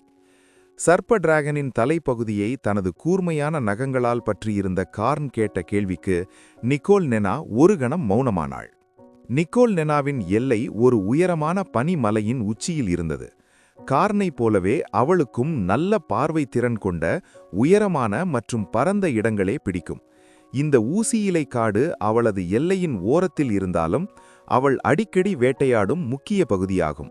இவ்வளவு அருகில் ஒரு மூர்க்கமான சர்ப்ப டிராகன் வாழ்வதை எந்த ஒரு உண்மையான டிராகனாலும் பொறுத்து கொள்ள முடியாது. உண்மையை சொல்லப்போனால் நிக்கோல் நெனா மட்டும் தனியாக போரிட்டிருந்தால் அவளால் இந்த சர்ப்ப டிராகனை வென்றிருக்க முடியாது. அந்த அளவுக்கு இது அவளுக்கு ஒரு பெரிய பாதுகாப்பு அச்சுறுத்தலாக இருந்தது.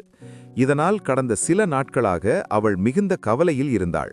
ஒரு கட்டத்தில் தனது எல்லையை விட்டு வேறு இடத்திற்கு மாறிவிடலாமா என்று கூட யோசித்தாள். ஆனால் ஒரு பெருமை மிக்க உண்மையான டிராகன் ஒரு சர்ப்ப டிராகனுக்கு பயந்து ஓடுவதா? இந்த எண்ணமே அவருக்கு மிகுந்த அவமானத்தை தந்தது. இருப்பினும் அதை எப்படி விரட்டுவது என்று தெரியாமல் தவித்துக் கொண்டிருந்தாள். இப்போது கார்னும் லூனாவும் அவளுக்கு உதவியாக வந்து அந்த சர்ப்ப டிராகனை சிறைப்பிடித்த பிறகு அவளுக்கு என்ன செய்வது என்றே தெரியவில்லை. கார்ன் கேட்டபோது நிக்கோல் நெனா மிகவும் பலவீனமான ஒரு யோசனையைச் சொன்னாள். ஒருவேளை நாம் ஒரு பெரிய பனிப்பாழக பள்ளத்தாக்கை கண்டுபிடித்து அதை அதற்குள் வீசிவிடலாமா? அப்படி செய்தால் அது இங்கிருந்து வெகு தூரம் சென்றுவிடும், மீண்டும் இங்கு வராது என்று நினைக்கிறேன். நிக்கோலின் யோசனையை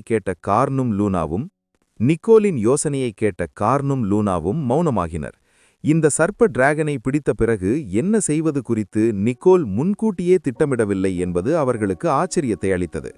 லூனா தனது அழகிய வெள்ளி தலையை அசைத்து உதவியற்ற நிலையில் கூறினாள், சர்ப்ப டிராகன்களுக்கு பழிவாங்கும் குணம் மிக அதிகம். அவை தங்களது எதிரிகளை மரணம் வரை மறப்பதில்லை. ஒருவேளை அவை இயற்கையாக மரணமடைந்தால் கூட தாங்கள் அதிகம் வெறுக்கும் எதிரிக்கு தங்களது இறுதி சாபத்தை விட்டுச் செல்லும். மேலும் இவற்றால் பறக்க முடியும் என்பதால் ஒரு பனிப்பள்ளத்தாக்கில் வீசுவது நல்ல யோசனை அல்ல. லூனா மேலும் தொடர்ந்தாள், தீய கடவுளின் சாபத்தை சுமக்க யாருமே விரும்ப மாட்டார்கள். சர்ப்ப டிராகன்கள் மரணத்தை அஞ்சுவதில்லை. அவை இறந்த பிறகு அவற்றின் ஆன்மாக்கள் அந்த தீய கடவுளால் எடுத்துக்கொள்ளப்பட்டு ஒரு இருண்ட தெய்வீக உலகிற்குச் செல்வதாக கூறப்படுகிறது. இந்த சாபத்தை முறிக்க வழி தெரியாதவரை இத்தகைய ஆபத்தான உயிரினங்களை சீண்டாமல் இருப்பதே நல்லது. புராண காலத்து வீரர்களாக இருந்தாலும் இவற்றின் வெறுப்பிற்கு ஆளாவதை தவிர்ப்பார்கள். கார்ன் இதனை ஆமோதித்து தலையசைத்தான். இந்த சர்ப்ப டிராகனின் குணத்தை வைத்து பார்த்தால் நாம் இதை எங்கு விட்டுச் சென்றாலும் இது மீண்டும் உன்னை தேடி வந்து தொல்லை கொடுக்கும்.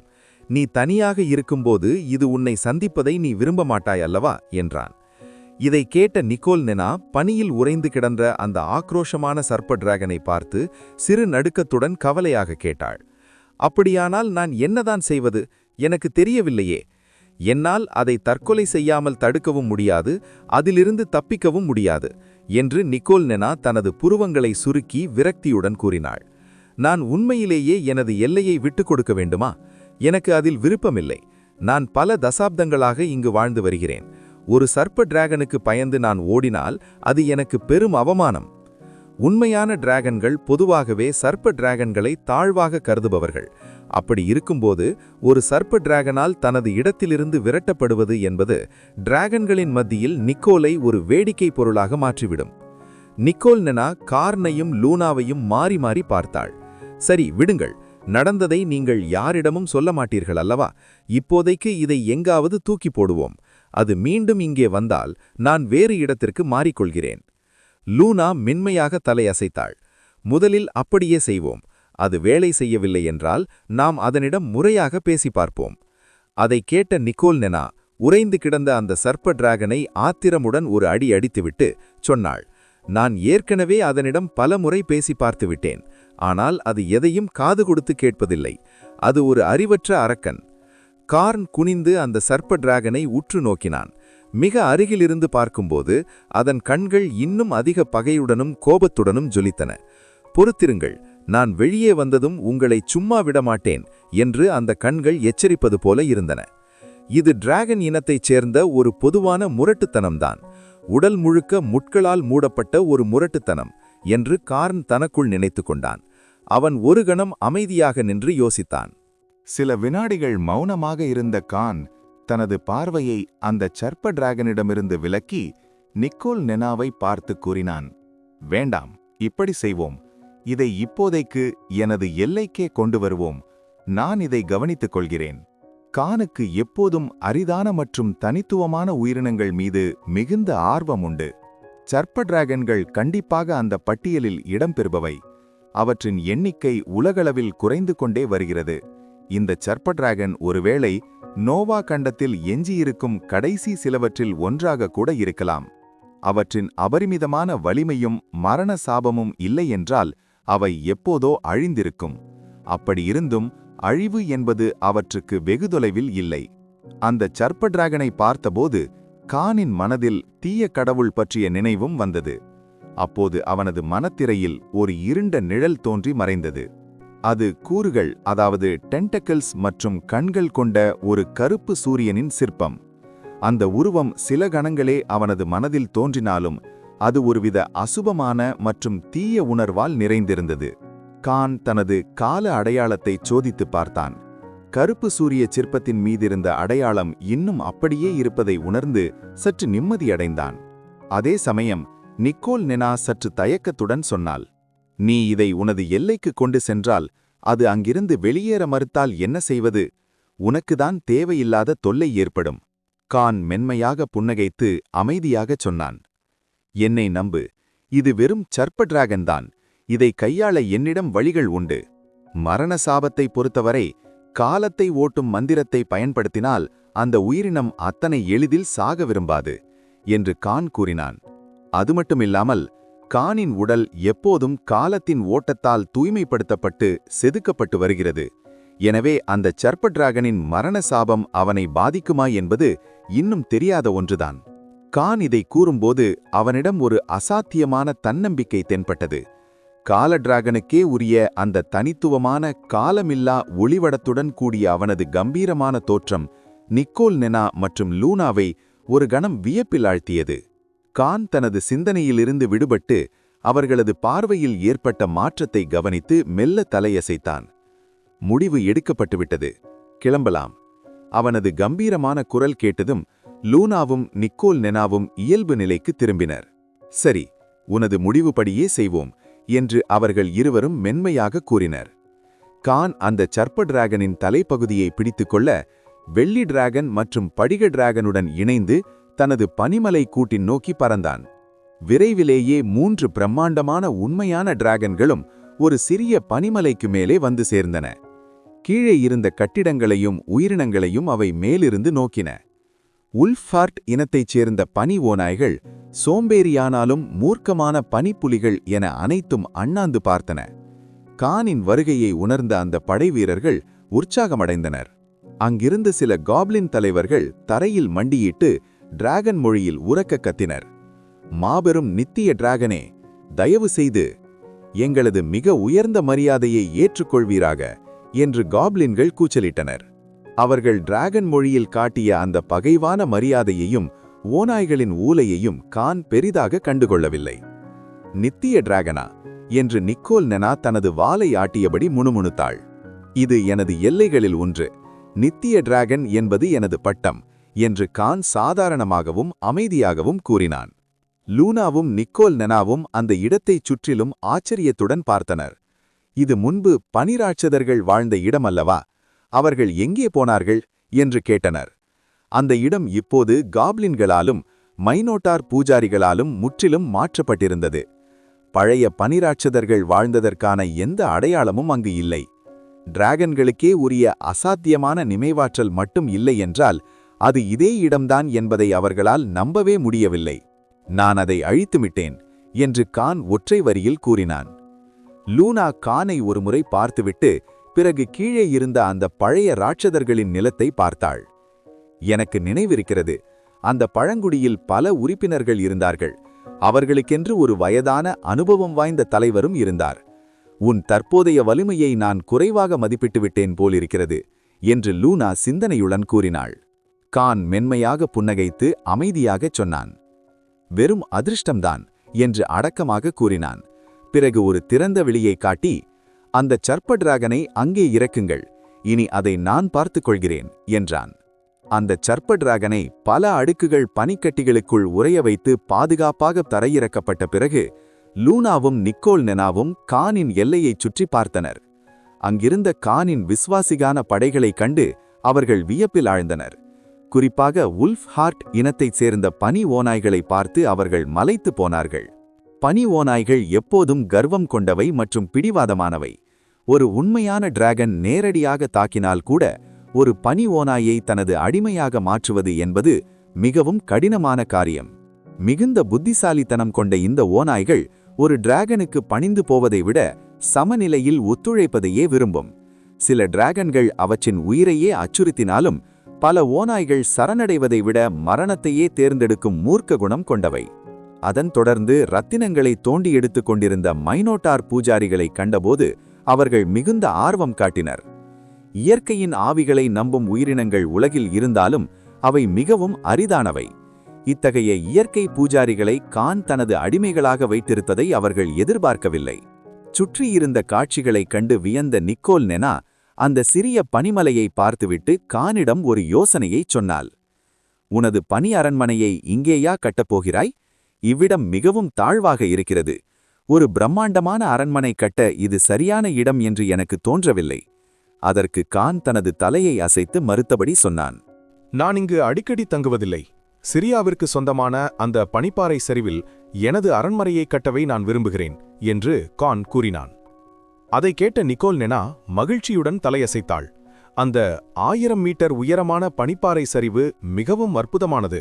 அதன் உச்சியில் ஒரு படிக பனி அரண்மனையை கட்டினால் அது பிரம்மாண்டமாக மின்னுவதுடன் அங்கிருந்து முழு பனி நிலப்பரப்பையும் உன்னால் ரசிக்க முடியும். நீ எனக்கு பெரும் உதவி செய்திருக்கிறாய். நீ தெற்கு பகுதியிலிருந்து திரும்பியதும் உனது அரண்மனையை கட்ட நான் எனது முழு திறமையையும் பயன்படுத்துவேன். அது இதுவரை நான் செய்த படைப்புகளிலேயே மிகச் சிறந்ததாக இருக்கும் என்றாள். கான் புன்னகைத்து, நானும் அதற்காக காத்திருக்கிறேன் என்றான். ஆமோஸ் மற்றும் லிலித்தை கவனித்துக் கொள்ள வேண்டியிருந்ததால் லூனாவும் நிக்கோல் நெனாவும் கானின் எல்லையில் அதிக நேரம் தங்கவில்லை. கிளம்புவதற்கு முன் லூனா கானை எச்சரிக்கும் விதமாக ஒரு முக்கிய விஷயத்தை கூறினாள். நீ தெற்கு நோக்கிச் செல்லும்போது மனிதர்களை குறைவாக மதிப்பிட்டு விடாதே. அவர்களில் 99% பேர் பலவீனமான உயிரினங்களாக இருக்கலாம். ஆனால் அவர்களில் உள்ள வலிமையானவர்கள் பண்டைய டிராகன்களை கூட எச்சரிக்கையாக இருக்க வைப்பார்கள். போதுமான திறமை கொண்ட மனிதர்கள் 20 வயதிலேயே புராண காலத்து வீரர்களாக மாற முடியும். ஆனால் ஒரு 20 வயது டிராகன் என்பது இன்னும் ஒரு சிறு குழந்தைதான். இத்தகைய மனிதர்கள் அரிதானவர்கள் என்றாலும் அவர்கள் குறைத்து மதிப்பிடப்படக்கூடாதவர்கள் என்பதை காட்டுகிறது. லூனா மேலும் தொடர்ந்தாள். இந்த உலகின் பல பகுதிகள் இன்று மனிதர்களின் கட்டுப்பாட்டில்தான் உள்ளன. ஒரு காலத்தில் டிராகன்கள் வணங்கப்படும் வலிமைமிக்க ஆட்சியாளர்களாக இருந்தனர். ஆனால் இப்போது நாம் இந்த உலகின் உண்மையான ஆட்சியாளர்கள் கிடையாது. உண்மையான டிராகன்களின் பழைய புகழை மீட்டெடுப்பதை பற்றி கான் இன்னும் சிந்திக்கவில்லை. ஒரு கால டிராகனாக அவன் ஒரு குறிப்பிட்ட வளர்ச்சி நிலையை எட்டும்போது அவன் எதுவுமே செய்யாவிட்டாலும் அவனது இருப்பு மட்டுமே டிராகன் இனத்தின் மறுமலர்ச்சிக்கு மிகப்பெரிய பலமாக அமையும். வெள்ளி டிராகனும் படிக டிராகனும் வானில் உயரே பறந்து அந்த பரந்த இருண்ட இரவுக்குள் மறைந்தனர். அவர்கள் சென்ற பிறகுதான் அந்த எல்லைக்குள்ளிருந்த பல உயிரினங்கள் நிம்மதி பெருமூச்சு விட்டன. 2 பிரம்மாண்டமான அறிமுகமில்லாத டிராகன்களின் வருகை அங்கிருந்த பல உயிரினங்களுக்கு ஒரு அச்சுறுத்தலான மற்றும் அரிய காட்சியாக இருந்தது. கான் தனது பார்வையை திறந்த வெளியில் கிடந்த அந்த சர்ப்ப டிராகனின் பக்கம் திருப்பினான். வுல்ஃப் ஹார்ட் இனத்தைச் சேர்ந்த சில பனி ஓநாய்கள் அந்த அரக்கனைச் சுற்றி தொடர்ந்து தங்களது பனி மூச்சை உழுந்து கொண்டிருந்தன. சர்ப்ப டிராகனைச் சுற்றியுள்ள பனி அடுக்குகள் உருகாமல் இருக்க அவை கடுமையாக முயற்சித்தன. அப்படியிருந்தும் நேரம் செல்ல செல்ல அந்த பனியில் விரிசல்கள் தோன்றத் தொடங்கின. குறிப்பாக சர்ப்ப டிராகனின் உடல் படும் இடங்களில் அந்த விரிசல்கள் சிலந்தி வலைகளைப் போலவும் மரக்கிளைகளைப் போலவும் நாலாபுறமும் பரவின. அந்த அரக்கன் உள்ளிருந்து வெளியே வர போராடுவது தெளிவாக தெரிந்தது. கான் மெல்ல முன்னேறிச் சென்று அந்த சர்ப்ப டிராகனுக்கு முன்னால் நின்றான்.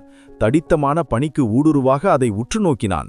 அதன் கருடுமுரடான கரும்பச்சை செதில்கள், கூர்மையான முதுகு முட்கள் மற்றும் அந்த உக்கிரமான கண்கள், அது பார்ப்பதற்கே மிகவும் ஆபத்தானதாக இருந்தது.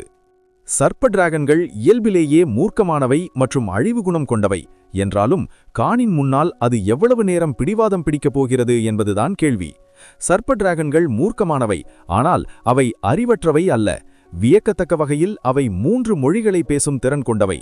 டிராகன் மொழி அனைத்து டிராகன்களுக்குமான பொதுவான மொழி. தீய ஆவி மொழி பண்டைய தீய சக்திகள், துர்க்க தேவதைகள் மற்றும் அவர்களின் சீடர்களுடன் தொடர்பு கொள்ள இது பயன்படுகிறது. இந்த மொழியை பேசும் திறனே இவை தீய தேவதைகளின் செல்லப்பெட்டங்கள் என்ற நம்பிக்கையை வலுப்படுத்துகிறது. வனவாசிகளின் மொழி இது ஒரு நிசப்த மொழி. இது எல்ஃப்களுடன் தொடர்பு கொள்ள பயன்பட்டாலும் இதன் முக்கிய அம்சம் மனதளவில் உரையாடுவது. அதிக மனபலம் கொண்ட உயிரினங்களால் மட்டுமே இதை கேட்க முடியும். சர்ப்ப டிராகன்கள் இயல்பிலேயே அதிக மனபலம் கொண்டவை அல்ல, ஆனால் காட்டில் வாழும் ஆவிகளை ஏமாற்றி அவற்றின் தற்காப்பு அரண்களை உடைப்பதற்காக தங்களது பாரம்பரியத்திலேயே இந்த வனவாசி மொழியை திணித்து வைத்துள்ளாங்க.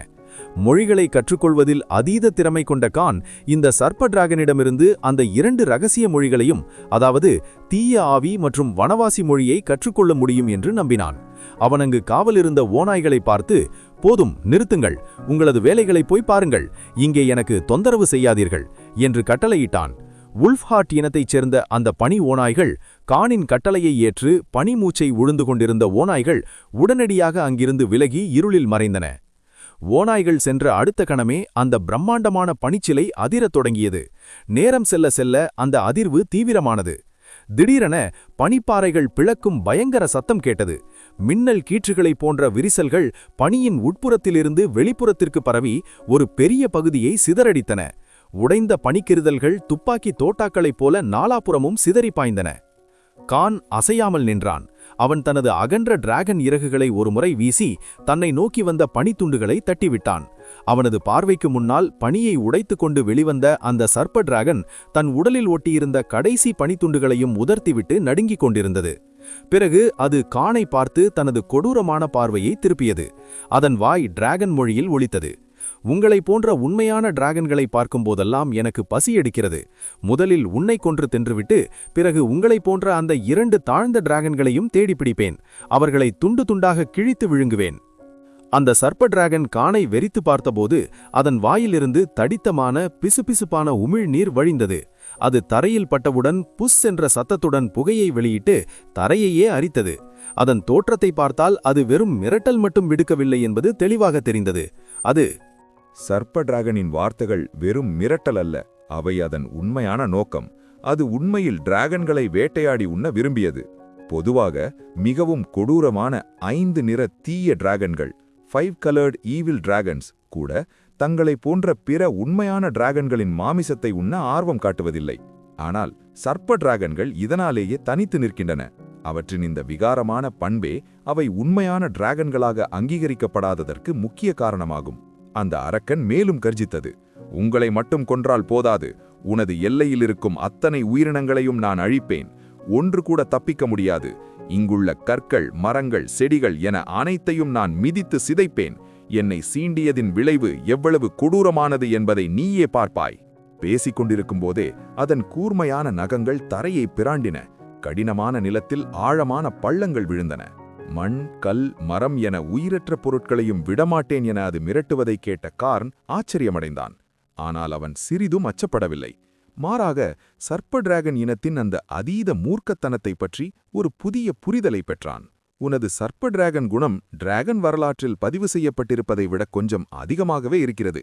இவ்வளவு ஆக்ரோஷமாக இருந்தும் உங்கள் இனம் இதுவரை அழியாமல் பிழைத்திருப்பதே பெரிய விஷயம்தான் என்று கார்ன் அமைதியாக தலையசைத்து கூறினான்.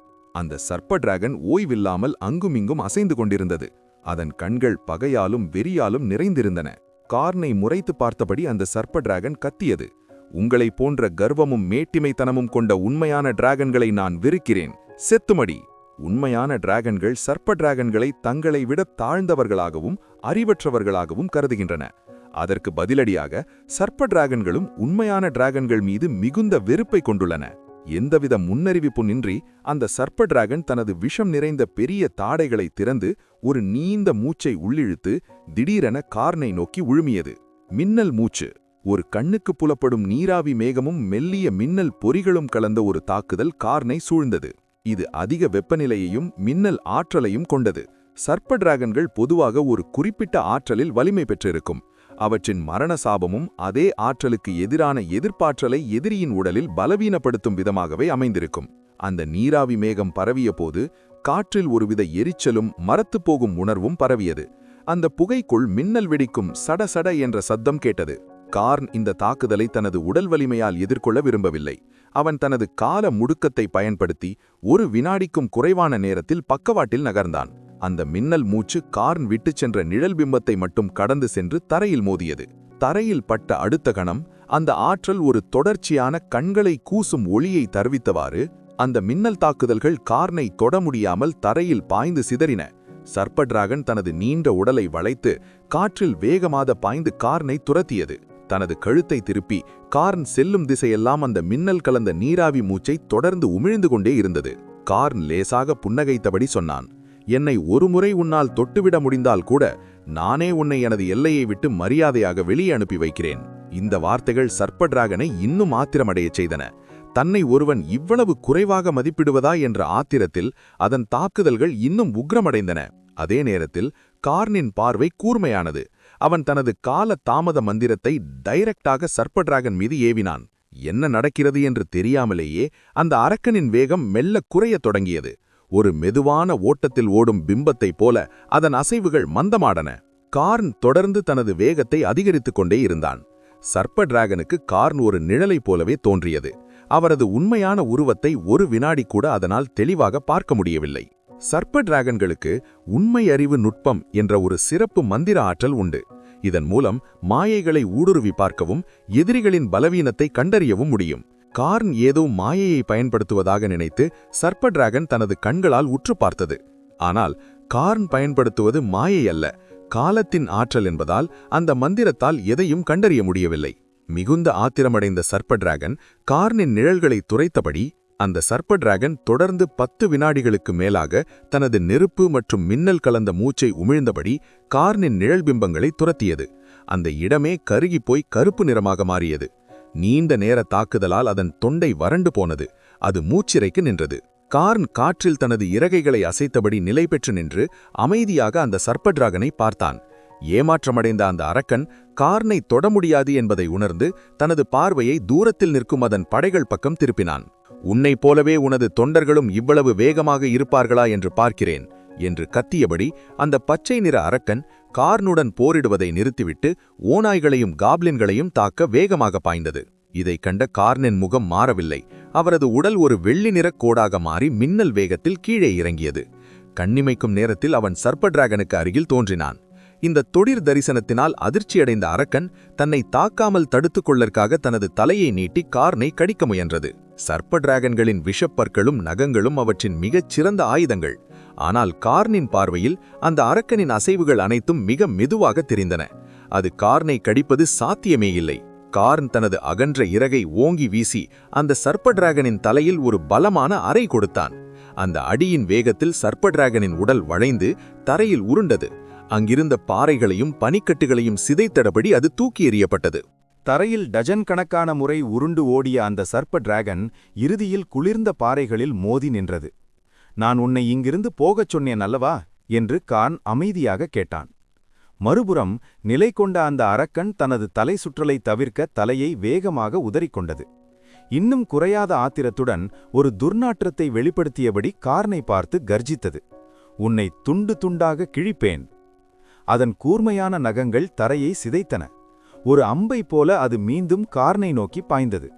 இவ்வளவு மூர்க்கமான மற்றும் ஆக்ரோஷமான ஒரு உயிரினத்திடம் அதன் கோபத்தை முதலில் அடக்காமல் எவ்வித பேச்சும் பேச முடியாது என்பதை கார்ன் உணர்ந்தான். கார்ன் அசையாமல் நின்றான். அவனது முகத்தில் ஒரு மர்மமான புன்னகை நிலவியது. அந்த சர்ப்ப டிராகன் தன்னை நெருங்கும் வரை அவன் பொறுமையாக காத்திருந்தான். சர்ப்ப டிராகன்கள் பிறப்பிலேயே மூர்க்கமானவை என்றாலும் 3 மொழிகளை கற்றுக்கொள்ளும் அளவுக்கு அறிவுள்ளவை என்பதால் அவை முட்டாள்கள் அல்ல. அசையாமல் நிற்கும் கார்னை பார்த்தபோது அதன் கரிய கண்களில் ஒரு கணம் சந்தேகம் எழுந்தது. இருந்தபோதிலும் அது எதையும் பொருட்படுத்தவில்லை. தனது கத்தி போன்ற கூர்மையான நகங்களை நீட்டியபடி காற்றை கிழிக்கும் சத்தத்துடன் கார்னின் கழுத்தை பற்ற முயன்றது. இந்த தாக்குதல் வெற்றியடைந்தால் கார்னுக்கு கடுமையான காயங்கள் ஏற்படுவது உறுதி. அடுத்த நொடி அந்த அரக்கனின் நகங்கள் கார்னுக்கு மிக அருகில், வெறும் சில மீட்டர்கள் தொலைவில் வந்தன. 2 பிரம்மாண்ட உயிரினங்களுக்கிடையே இது மிக நெருக்கமான தூரம். ஏன் கார்ன் இன்னும் தன்னை தற்காத்துக் கொள்ளவில்லை என்பது அந்த சர்ப்ப டிராகனுக்கு புரியவில்லை. ஆனால் அது அதை பற்றி கவலைப்படவில்லை. கார்னின் இரத்தத்தை குடிக்கப் போகிறோம் என்ற ஆவலில் அது மிகுந்த உற்சாகத்துடன் தாக்கியது. திடீரென ஒரு கணம் உலகம் அப்படியே உறைந்து நின்றது போன்ற உணர்வு. சர்ப்ப டிராகனின் கண்கள் மங்குவது போல தோன்றியது. அடுத்த நொடி சுற்றியிருந்த காட்சிகள் அப்படியே மாறின. தான் ஏற்கனவே நின்றிருந்த அதே பழைய இடத்திற்கே திரும்பி வந்திருப்பதைக் கண்டது. இன்னும் கார்னை கிழிப்பது போல நகங்களை நீட்டிக்கொண்டிருந்தாலும் அதன் இலக்கான கார்ன் இப்போது அதன் முன்னால் இல்லை.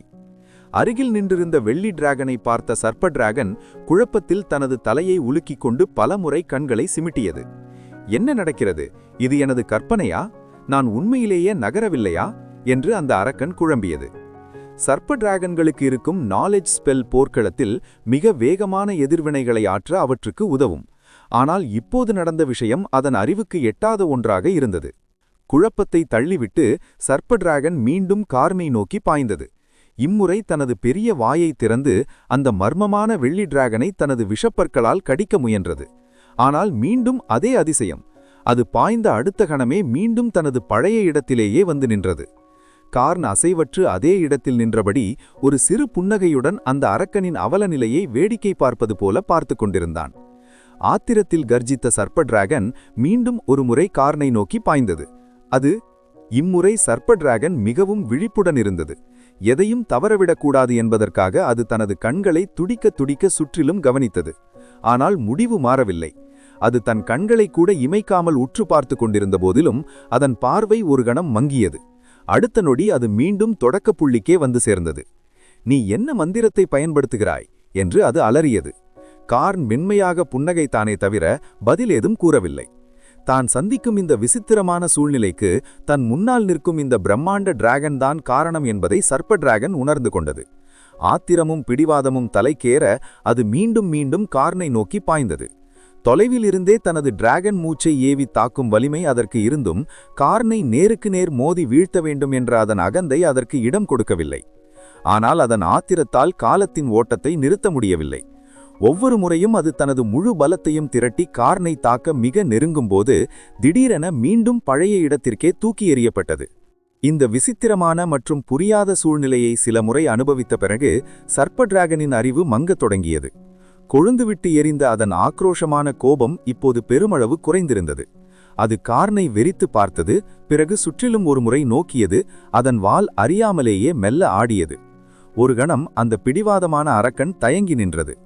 சர்ப்ப டிராகன் இறுதியாக சற்று அமைதியடைந்தது.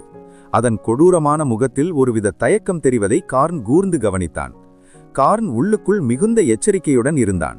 அவன் தனது கால ஆற்றல் கொண்ட மூச்சை ஏவ தயாராக தனது வாயை சற்று திறந்தான்.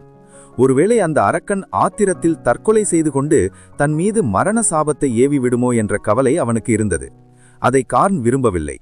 சில வினாடிகளில் அந்த சர்ப்ப டிராகன் ஏதோ யோசித்துவிட்டு தனது மூக்கிலிருந்து பலமாக ஒரு சத்தத்தை எழுப்பியது. கார்னை ஒரு இறுதி பார்வை பார்த்துவிட்டு அது சட்டென திரும்பி ஓடத் தொடங்கியது.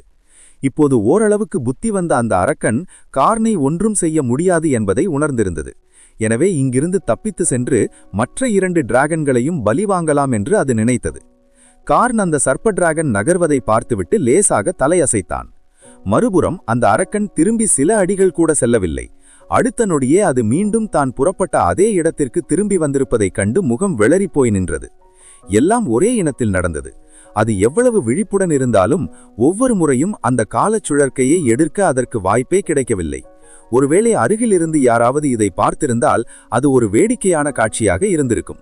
சர்ப்ப டிராகன் நகர முயன்ற போதெல்லாம் அந்த பகுதி முழுவதும் சர்ப்ப டிராகன் நகர முயன்ற போதெல்லாம் அந்த பகுதி அப்படியே உறைந்த நிலைக்கு ஃப்ரோசன் ஸ்டேட்டுக்கு மாறியது. கான் மின்னல் வேகத்தில் ஓடிச் சென்று அந்த அரக்கனை தூக்கி மீண்டும் பழைய இடத்திலேயே வைத்துவிட்டு தனது இடத்திற்கு திரும்பி வந்து அசையாமல் நின்று கொண்டான். பார்ப்பவர்களுக்கு கான் ஓரிடத்தில் அமைதியாக நிற்பது போல தோன்றினாலும் அவன் அனைத்தையும் தனது முழு கட்டுப்பாட்டில் வைத்திருந்தான். உண்மையில் கான் இப்போது பல கால தொடர்பு டைம் ரிலேட்டட் ஆற்றல்களை பயன்படுத்தினாலும் அவன் அடிப்படையில் இன்னும் ஒரு சிறு டிராகன் தான். காலநதியுடன் அவனுக்கு இருக்கும் பிணைப்பு இன்னும் முழுமை பெறவில்லை என்பதால் அவனால் காலத்தை தன்னிச்சையாகவும் மிக நுணுக்கமாகவும் மாற்றியமைக்க முடியவில்லை. தனது ஆற்றல் எடுபடவில்லை என்பதையும் தான் ஒரு பொம்மை போல விளையாடப்படுவதையும் உணர்ந்த சர்ப்ப டிராகன் கானின் அமைதியான பார்வையில் ஒருவித அச்சத்தை உணர்ந்தது. அது சில அடிகள் பின்வாங்கி ஆத்திரத்துடன் கத்தியது. "நீ என்னதான் செய்ய விரும்புகிறாய்? ஒன்றில் என்னை கொன்றுவிடு, இல்லையென்றால் என்னை விட்டுவிடு. நான் உன்னை விட்டு தள்ளிப்போய் அந்த மற்ற 2 டிராகன்களை மட்டும் பழிவாங்கிக் கொள்கிறேன்." கான் லேசாக புன்னகைத்தான். அந்த சர்ப்ப டிராகனுக்கு தன்னிடம் ஒரு பயம் கலந்த மரியாதை உருவாவதை அவன் கவனித்தான். கான் ஒரு கால டிராகன் என்பது அந்த அரக்கனுக்கு தெரிந்திருக்க வாய்ப்பில்லை. ஏனென்றால் சர்ப்ப டிராகன்களின் மூதாதையர் பதிவுகளில் கால டிராகன்களை பற்றிய எந்த குறிப்பும் இல்லை.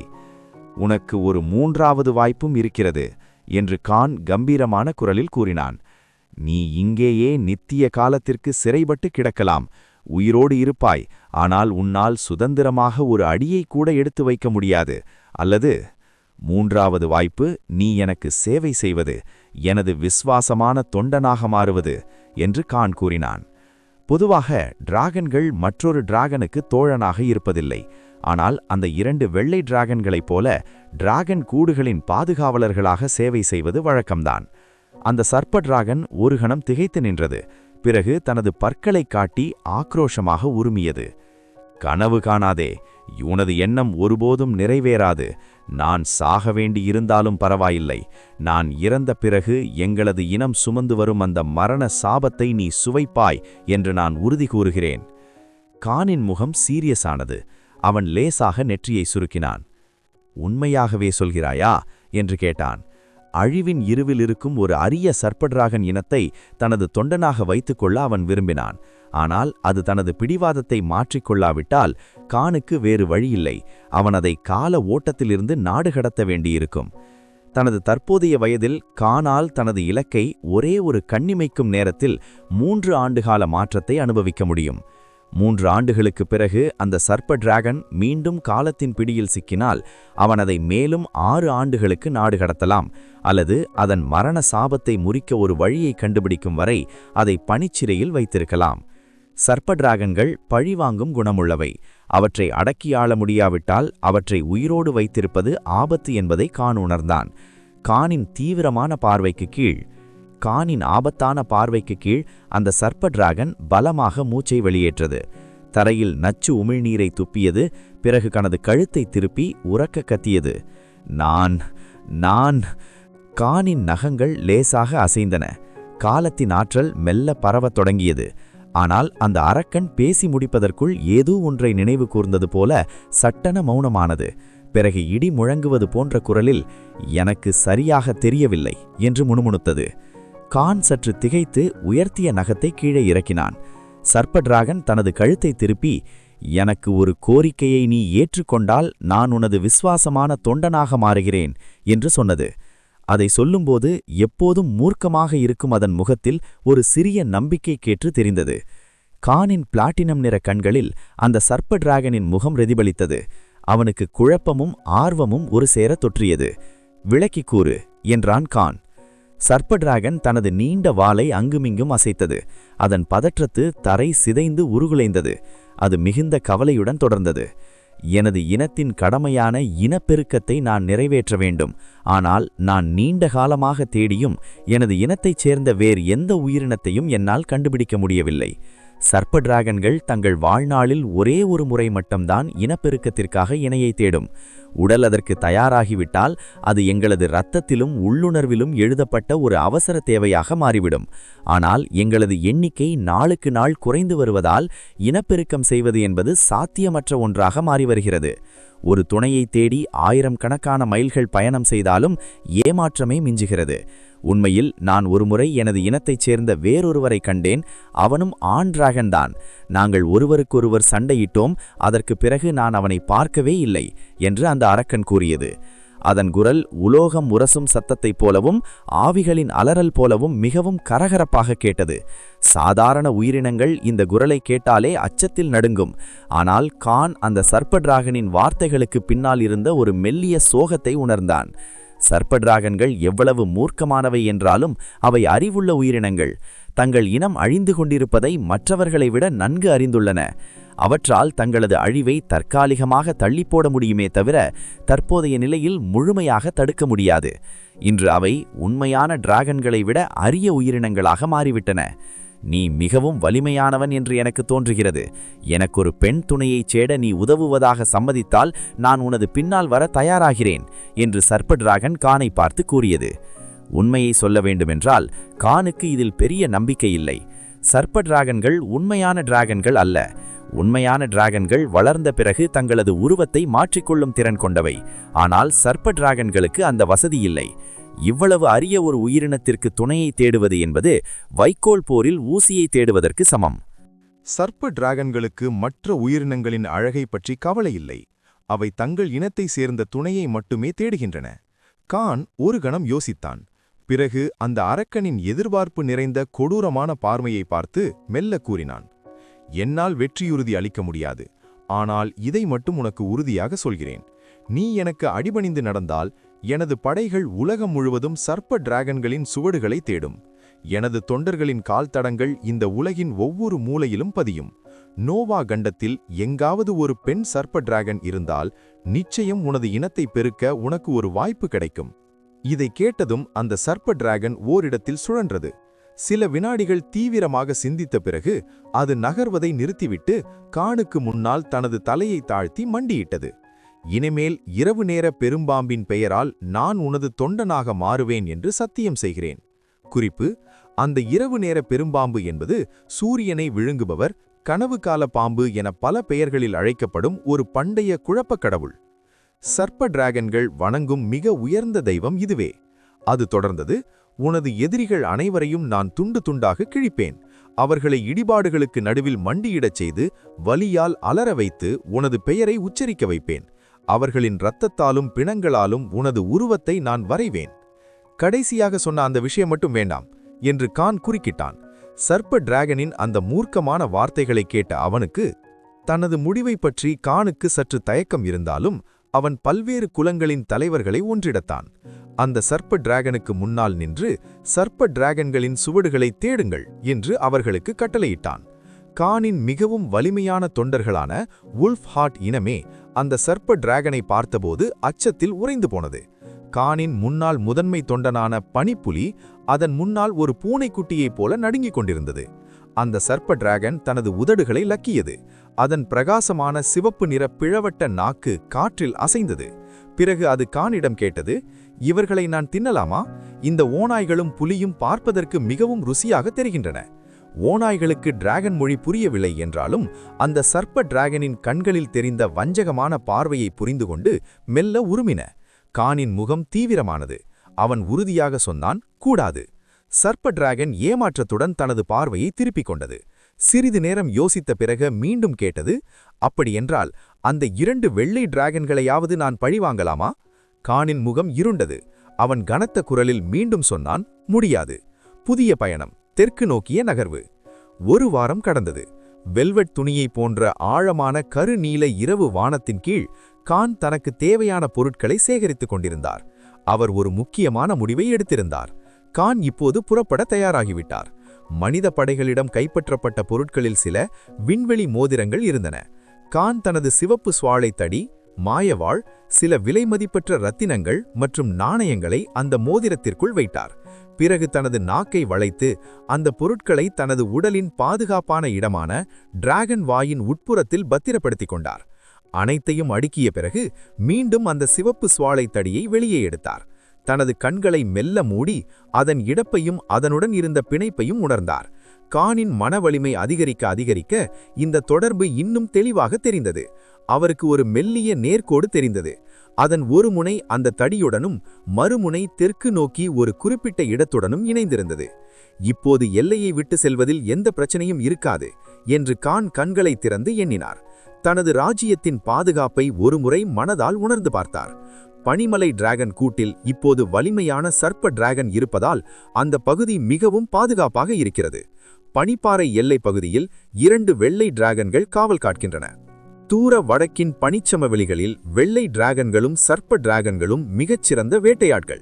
இப்போது வெள்ளை கிறிஸ்டல் சுரங்கங்களை காவல் காக்கும் பொறுப்பை சர்ப்ப டிராகன் ஏற்றுக்கொண்டதால் உல்ஃப் ஹார்ட் இனத்தின் பனி ஓநாய்களுக்கு அந்த வேலையிலிருந்து விடுதலை கிடைத்தது. 3 நாட்களுக்கு முன்பு ஓநாய்களின் தலைவனான உல்ஃப் ஈவில் கானிடம் ஒரு புதிய திட்டத்தை முன்வைத்தது. கானின் புகழை மற்ற இடங்களுக்கும் அளவில் பரப்பவும், சிதறி வாழும் மற்ற உல்ஃப் ஹார்ட் இனக்குழுக்களை தோற்கடித்து தங்களுடைய படையுடன் இணைக்கவும் அனுமதி கோரியது. கான் ஏற்கனவே இதற்கு சம்மதித்திருந்தாலும் இப்போது அதற்கான சூழல் சரியாக இருப்பதாக கருதி பச்சை கொடி அளித்தார். டிராகன் நரம்புகளின் ஆற்றலால் உருமாற்றமடைந்த இந்த ஓநாய்கள் சாதாரண பனி ஓநாய்களை விட அதிக வலிமை கொண்டவை. கான் உல்ஃப் ஈவிலிடம் ஒரு முக்கியமான விஷயத்தை கூறினார். போர்க்களத்தில் உங்களால் சமாளிக்க முடியாத கடுமையான எதிரிகளை சந்தித்தால் சர்ப்ப டிராகனை துணைக்கு அழைத்துக் கொள்ளுங்கள். இந்த 35 அடி நீளமுள்ள கொடூரமான உயிரினத்தை சீண்டினால் எவ்வளவு ஆபத்தானது என்று ஓநாய்களுக்கு தெரியும். அவை சர்ப்ப டிராகனை பார்த்து அஞ்சினாரும் அதன் வலிமையை மதிக்கின்றன. கானின் கட்டுப்பாட்டில் இருப்பதால் அது தங்களை தாக்காது என்ற நம்பிக்கையில் சர்ப்ப டிராகனின் உதவியுடன் மற்ற ஓநாய் இனக்குழுக்களை பணிய வைக்க அவை ஆவலாக இருந்தன. வரப்போகும் ஆபத்தை பற்றி அறியாத மற்ற ஓநாய் இனங்களுக்கு இது ஒரு மிகப்பெரிய அதிர்ச்சியாக இருக்கப் போகிறது. பயணத்தின் தொடக்கம். கான் தனது டிராகன் கூட்டை விட்டு விரைவாக வெளியேறினார். அங்கிருந்த அனைவருக்கும் இறுதி கட்டளைகளை வழங்கிய பிறகு, தனது விசுவாசமான தொண்டர்களுக்கு இறுதி அறிவுறுத்தல்களை வழங்கிய பிறகு கான் தனது பிரம்மாண்டமான இறக்கைகளை விரித்து அசைத்தார். அந்த பரந்த இரவு வானத்தில் மெல்ல மறைந்து தெற்கு நோக்கி தனது பயணத்தை தொடங்கினார். அடர்த்தியான மேகங்களுக்கு மேலே நிலவொளியில் நனைந்தபடி அந்த வெள்ளி டிராகன் பறந்தது. வானத்தில் பார்க்கும்போது அது தெற்கு நோக்கி வேகமாக பாயும் ஒரு வெள்ளி ஒளிக்கீற்றைப் போலவே தெரிந்தது. கான் வெகு தொலைவில் தனது கண்முன்னே விரிந்து கிடக்கும் முடிவில்லாத மலைத்தொடர்களை உற்று நோக்கினார். நேரம் செல்லச் செல்ல அவர் நெருங்க நெருங்க டிராகன் முதுகுத்தண்டு மலைகள், அதாவது டிராகன் ஸ்பைன் மவுண்டன்ஸ் இன் மங்கலான உருவம் அவருக்கு படிப்படியாக தெளிவாக தெரியத் தொடங்கியது. ஆர்டிக் பனிப்பாறை பகுதி, இங்கே நான் 3 வருடங்கள் தங்கிவிட்டேன் என்று கான் நினைத்து கொண்டார். ஒருமுறை தனது தலையை திருப்பி தான் இதுவரை வாழ்ந்த அந்த உறைந்த பனி உலகத்தை கடைசியாக பார்த்தார். பிறகு மீண்டும் தனது பார்வையை தெற்கு நோக்கியே திருப்பினார். தான் பழகிய பாதுகாப்பான இடத்தை விட்டு வெளியேறுகிறோம் என்ற ஒரு சிறிய பதற்றமும் ஒரு பெரிய உலகத்தை பார்க்கப் போகிறோம் என்ற அதீத உற்சாகமும் அவருக்குள் கலந்திருந்தன. இந்த உணர்வுகள் அவரது இதயத் துடிப்பை அதிகமாக்கின. டிராகன் பாரம்பரிய அறிவு அவருக்கு இருந்ததால் அவர் இந்த பனிப்பகுதியை விட்டு ஒருபோதும் வெளியேறியதில்லை. என்றாலும் வெளி உலகத்தை பற்றி அவர் அறிந்திராமலில்லை. இருப்பினும் அதை இதுவரை அவர் நேரில் பார்த்ததில்லை. பயணமும் வேட்டையும். பயணம் மிக நீண்டது என்பதால் கான் எப்போதும் தனது முழு வேகத்தில் பறக்கவில்லை. மாறாக காற்றின் நீரோட்டத்தை பயன்படுத்தி சரிந்து மிதந்து தனது ஆற்றலை சேமித்தார். பசி எடுக்கும்போது மட்டும் வேட்டையாடுவதற்காக கீழே இறங்கினார். பிறகு பசியாறியவுடன் மீண்டும் தனது தெற்கு நோக்கிய பயணத்தை தொடர்ந்தார். வேட்டையாடுவது அவருக்கு மிகவும் எளிதாக இருந்தது. கான் குறிவைத்த எந்த இரையும், கார்னின் பிடியிலிருந்து எந்த இரையாலும் தப்பிக்க முடியவில்லை. மேலடுக்கு பனிச்சமவெளிகளில் மற்ற விலங்குகளை அச்சுறுத்தும் வலிமையான உயிரினங்கள் கூட அவரிடம் வீழ்ந்தன. அவரது இறக்கைகள் பலமாக காற்றில் மோதியபோது அவரை சுற்றி ஒரு சூறாவளியே உருவானது. கான் நிமிர்ந்து பார்த்தபோது வானம் முன்பை விட மிகவும் பிரகாசமாக தெரிந்தது. ஆர்க்டிக் பனிப்பகுதியை விட்டு வெகு தூரம் வந்திருந்ததால் சுற்றுச்சூழல் பெருமளவு மாறியிருந்தது. வெப்பநிலை அதிகரித்தது. பனிக்கட்டிகளும் பனிப்பொழிவும் அரிதாகத் தொடங்கின. வடதுருவத்தின் துருவ இரவு இன்னும் நீடித்தாலும் அதன் இரும்பு பகுதிகளில் வானம் வெளுக்கத் தொடங்கியிருந்தது. நீண்ட காலம் கடும் குளிரில் வாழ்ந்ததால் தெற்கின் வெப்பமான சூழலுக்குள் நுழையும்போது கானுக்கு தொடக்கத்தில் ஒரு சிறிய அசௌகரியம் ஏற்பட்டது. வெப்பநிலை உயர்ந்ததால் அவருக்கு ஒருவித தூக்க கலக்கம் ஏற்பட்டது. ஆனால் கான் விரைவாக அதற்கு தன்னை மாற்றிக்கொண்டார். அந்த உணர்வு சிறிது நேரமே நீடித்தது. பனிக்கட்டிகள், உறைந்த சிகரங்கள், பனிப்பொழியும் பள்ளத்தாக்குகள், நேரம் வேகமாக செல்லச் செல்ல இந்த நிலப்பரப்புகள் கானின் பார்வையிலிருந்து மெல்ல மறைந்தன. அவற்றிற்கு பதிலாக ஆங்காங்கே பச்சை நிறச் செடிகள் முளைத்திருந்த பெரிய மலைக்குன்றுகளும் பீடபூமிகளும் தெரிந்தன. இது வடக்கு பகுதிக்கு நெருங்கியே இருந்ததால் இங்கு வெப்பநிலை மிக அதிகமாக இல்லை. இருப்பினும் கடும் குளிரிலேயே வாழ்ந்த கானுக்கு இந்த சூழலை வெதுவெதுப்பானது என்றுதான் விவரிக்க முடிந்தது. இப்போது அவரது பார்வையில் டிராகன் முதுகுத்தண்டு மலைகள் மிகவும் தெளிவாக தெரிந்தன. அங்கு அடர்ந்த காடுகளும் செங்குத்தான கரடுமுரடான சிகரங்களும் தென்பட்டன. அந்த பகுதியின் கான் மீண்டும் வானத்தை பார்த்தார். அவருக்கு தெரியாமலேயே அந்த நீண்ட இரவு மறைந்திருந்தது. அடிவானத்தில் ஒரு மெல்லிய வெளிச்சம் தோன்றியது.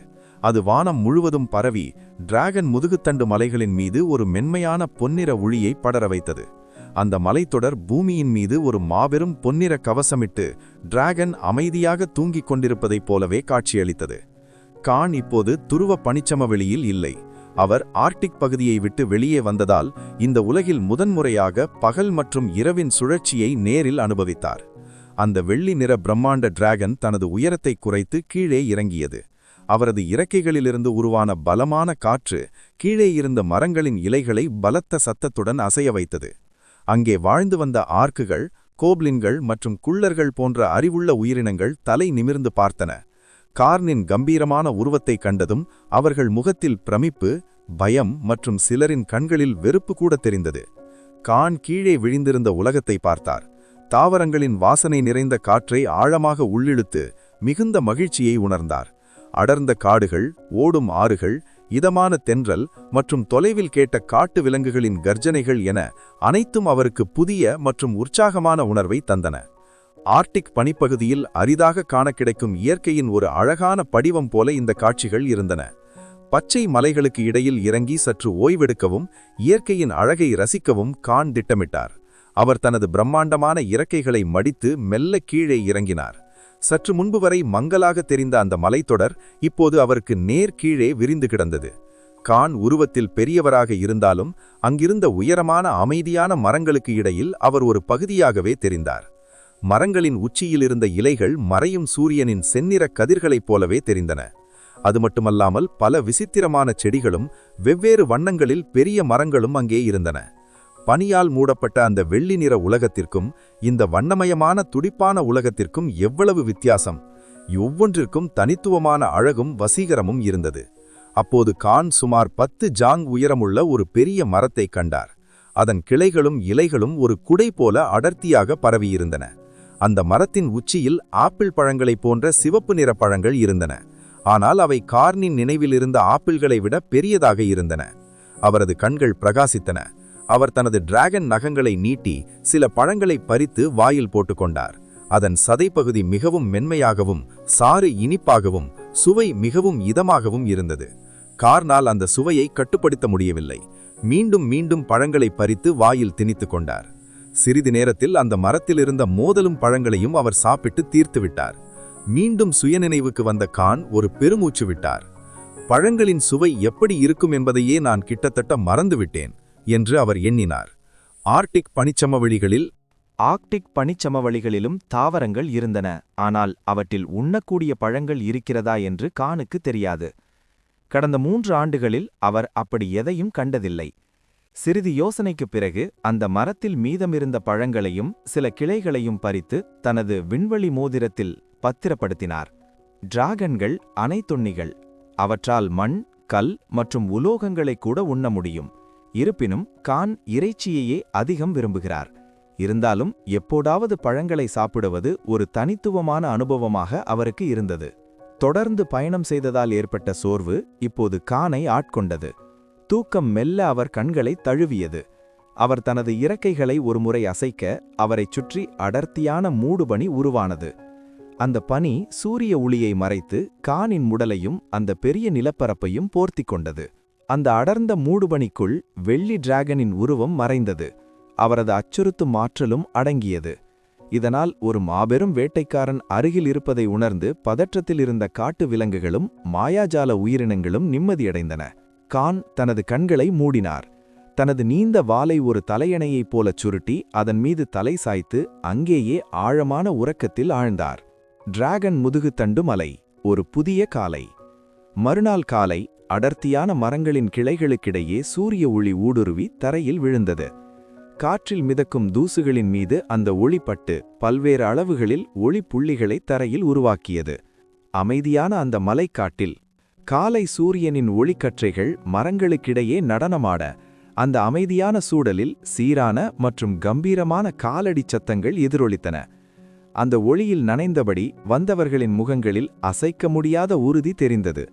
ஒளி பூமியின் மீது பிரகாசிக்கட்டும், அது இருளையும் போரையும் அசுத்தங்களையும் அனைத்து தீமைகளையும் விரட்டியடிக்கட்டும் என்று தூய வெள்ளை நிற அங்கியணிந்த ஒரு உருவம் தான் ஆழமாக நம்பும் கடவுளை நோக்கி பிரார்த்தனை செய்தபடி மெல்ல முணுமுணுத்தது. அவரைச் சுற்றி ஒரு புனிதமான ஒளிவட்டம் தென்பட்டது. அது தெய்வீக மாயாஜாலத்தின் ஒளி. ஒளி இருக்கும் இடத்தில் நாம் வெல்ல முடியாதவர்கள். நாம் தோல்வியின்றி முன்னேறுவோம். கடவுளுக்காக போரிடுவோம். நாம் நேர்மையானவர்கள், நீதியை காப்போம், தீமையை அழிப்போம் என்று அந்த புனித போராளிகள் முழங்கினர். ஒளி திருச்சபையின் தலைமை போப்பின் உத்தரவை பெற்று இந்த வீரர்கள் கண்டம் முழுவதும் அந்த சிலையினை தேடி அலைந்து கொண்டிருக்கிறார்கள். தற்செயலாக அவர்கள் கான் உறங்கிக் கொண்டிருக்கும் இந்த பகுதிக்கு வந்துள்ளனர். இருளின் அச்சுறுத்தலை பற்றி மக்களுக்கு எச்சரிப்பது அவர்களின் நோக்கமாக இருந்தது. துரதிர்ஷ்டவசமாக உத்தரவு பிறப்பிக்கப்பட்டு 5 மாதங்கள் கடந்தும் அந்த புனித சிலையின் பற்றிய எந்த தடயமும் திருச்சபைக்கு கிடைக்கவில்லை. நோவா கண்டத்தில் ஒளியின் திருச்சபை மிகவும் பரவலான ஒரு மத அமைப்பாக இருந்தாலும் அந்த கண்டம் மிகவும் பிரம்மாண்டமானது. அங்கே பல கடவுள்களும் பல மதங்களும் நிறைந்துள்ளன. கடலில் கலந்த மீன்களைப் போல திருச்சபையின் உறுப்பினர்கள் சிதறி கிடந்ததால் அவர்களால் பெரிய மாற்றங்களை ஏற்படுத்த முடியவில்லை. அவர்கள் அந்த இருண்ட சூரிய சிலையை பற்றி தகவல் சேகரிக்க முயன்றனர். ஆனால் சக விசுவாசிகள் தவிர மற்றவர்கள் இதை பெரிதாக எடுத்துக்கொள்ளவில்லை. பல பொய்யான வதந்திகளும் போலியான சிலைகளும் அவர்களின் தேடலை மேலும் சிக்கலாக்கின. எப்போதெல்லாம் ஒரு புதிய தகவல் வருகிறதோ அப்போதெல்லாம் அவர்கள் நம்பிக்கையுடன் செல்வதும் இறுதியில் அது ஏமாற்றத்தில் முடிவதும் வழக்கமாகிவிட்டது. இதனிடையில் தெற்கத்திய மனித ராஜ்யங்களில் போர் மூர்க்கமாக நடந்து கொண்டிருந்தது. அந்த போர் ஒரு முடிவில்லாத இழுபறியாக மாறிவிட்டது. எங்கு பார்த்தாலும் இரத்த ஆறு ஓடியது. ஆத்திரத்தில் இருந்த அந்த நாடுகள் திருச்சபைக்கு உதவ முன்வரவில்லை மற்றும் அவர்களின் புனித பயணத்திற்கு பல இடையூறுகளையும் ஏற்படுத்தின. ஆரம்பத்தில் 30 புனித வீரர்களும் 4 பாதிரியார்களும் கொண்ட இந்த சிறிய குழு டிராகன் முதுகுத்தண்டு மலைகளில் தடயங்களை தேடும் பணியில் ஈடுபட்டது. அவர்கள் போர் மண்டலங்களை கடந்து கடந்த 3 மாதங்களாக இந்த மலைப்பகுதியிலேயே தங்கியிருந்தனர். பல தீய உயிரினங்களின் கூடுகளை அழித்தனர். இருண்ட குகைகள், அடர்ந்த காடுகள் மற்றும் பாழடைந்த சிதைவுகளை சல்லடை போட்டு தேடினர். ஆனால் இன்னும் அவர்கள் தேடும் அந்த பொருள் கிடைக்கவில்லை. அந்த இருண்ட சூரிய சிலை பற்றிய எந்த தடயமும் கிடைக்கவில்லை. இப்போது அந்த குழுவில் ஒரே ஒரு பாதிரியாரும் 12 புனித வீரர்களும் மட்டுமே எஞ்சியிருந்தனர். தீய உயிரினங்களை எதிர்கொள்வதும் ஆபத்தான இடங்களை தேடுவதும் அத்தனை எளிதாக இல்லை. சிறிது நேரத்திற்கு முன்னர்தான் அவர்கள் ஒரு பாழடைந்த சிலந்தி குகையிலிருந்து வெளியே வந்தனர். அமைதியாக ஓடிக்கொண்டிருந்த ஒரு ஆற்றின் அருகே சென்று அவர்களின் உடலிலிருந்த அழுக்கையும் இரத்தத்தையும் கழுவிவிட்டு சற்று ஓய்வெடுத்தனர். பிறகு மீண்டும் தங்கள் பயணத்தை தொடங்கினர். ஆனால் திடீரென அவர்களின் சீரான காலடி சத்தங்கள் நின்றன. இங்கே ஏதோ சரியில்லை. பாதிரியாரும் புனித வீரர்களும் மிகுந்த எச்சரிக்கையுடன் முன்னால் பார்த்தனர். திடீரென அந்த காட்டில் ஒரு அடர்த்தியான மூடுபனி தோன்றியது. அது பல 100 மீட்டர்களுக்கு பரவி மேலே இருந்த சூரிய ஒளியை முற்றிலுமாக மறைத்தது. மரங்களுக்கிடையே காற்று வீசினாலும் அந்த மூடுபனி மட்டும் அசையவில்லை. அது மிகவும் கனமாகவும் ஏதோ ஒரு மாயாஜால ஆற்றலால் பிணைக்கப்பட்டதாகவும் தோன்றியது. அது நிலையான மூடுபனி இல்லை என்பது அவர்களுக்கு புரிந்தது. அதே நேரத்தில் உணவுச் சங்கிலியின் உச்சத்தில் இருக்கும் ஒரு மாபெரும் வேட்டைக்காரன் தங்களை உற்று பார்ப்பது போன்ற ஒரு உணர்வு அவர்களுக்கு ஏற்பட்டது. அந்த இடத்தின் காற்று திடீரென கனமாகி அழுத்தத்தை தந்தது. அனுபவம் வாய்ந்த அந்த பாதிரியாரும் வீரர்களும் உடனடியாக உஷாரானார்கள். புலன்படாத ஏதோ ஒரு வலிமை அவர்களை அழுத்தியது. மூச்சு விடுவதே சிரமமாக தோன்றியது. யாரோ ஒரு கண்ணுக்கு தெரியாத நபர் தங்களின் இருதயத்தை இறுக்கி பிடிப்பது போன்ற ஒரு உணர்வை அந்த புனித வீரர்கள் உணர்ந்தனர். புனித வீரர்கள் தங்களின் பிரம்மாண்டமான வாள்களை உருவினர். அந்த வாள்களின் முனைகளில் வெண்மை நிற ஒளி மின்னியது. பாதிரியார் மிகவும் தீவிரமாக அந்த மூடுபனியை உற்று நோக்கினார். அவர் உடனடியாக ஒரு தெய்வீக மந்திரத்தை ஏவினார். அவரது கண்கள் மெல்லிய ஒளியுடன் பிரகாசித்தன. பிறகு அவர் தலையை லேசாக அசைத்து முணுமுணுத்தார். இங்கே எந்த ஒரு தீய சக்தியோ அல்லது இருண்ட ஆற்றலோ இல்லை, பின்வாங்குங்கள். அவர்களின் முக்கிய நோக்கம் அந்த கருப்புச் சூரிய சிலையை கண்டறிவதுதான் என்பதால் தேவையற்ற சிக்கல்களை தவிர்க்க அவர்கள் விரும்பினர். ஆனால் திடீரென அந்த மூடுபனி நகரத் தொடங்கியது. ஒரு மாபெரும் உருவம் மெல்ல எழுந்து நின்றது. அந்த பிரம்மாண்ட உயிரினத்திடமிருந்து வெளிப்பட்ட அழுத்தம் திடீரென பன்மடங்கு அதிகரித்தது. ஒரு பலமான காற்று சுழன்றடித்தது. பளபளக்கும் வெள்ளிச் செதில்களாலான அந்த டிராகன் இறக்கைகள் விரிந்தன. அடர்ந்த மூடுபனி அதற்கு அடங்கி ஒரு நொடியில் காணாமல் போனது.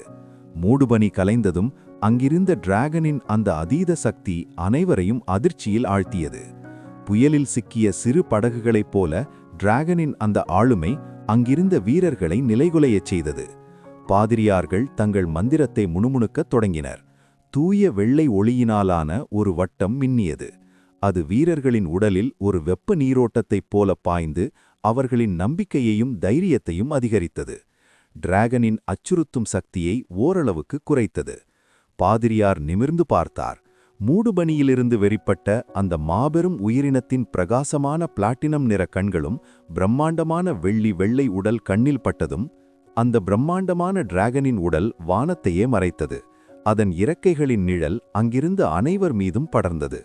பாதிரியார் முதலில் திகைத்தாலும் அந்த உயிரினத்தின் முகத்தை கவனித்தவுடன் அவரது பதற்றம் சற்று குறைந்தது.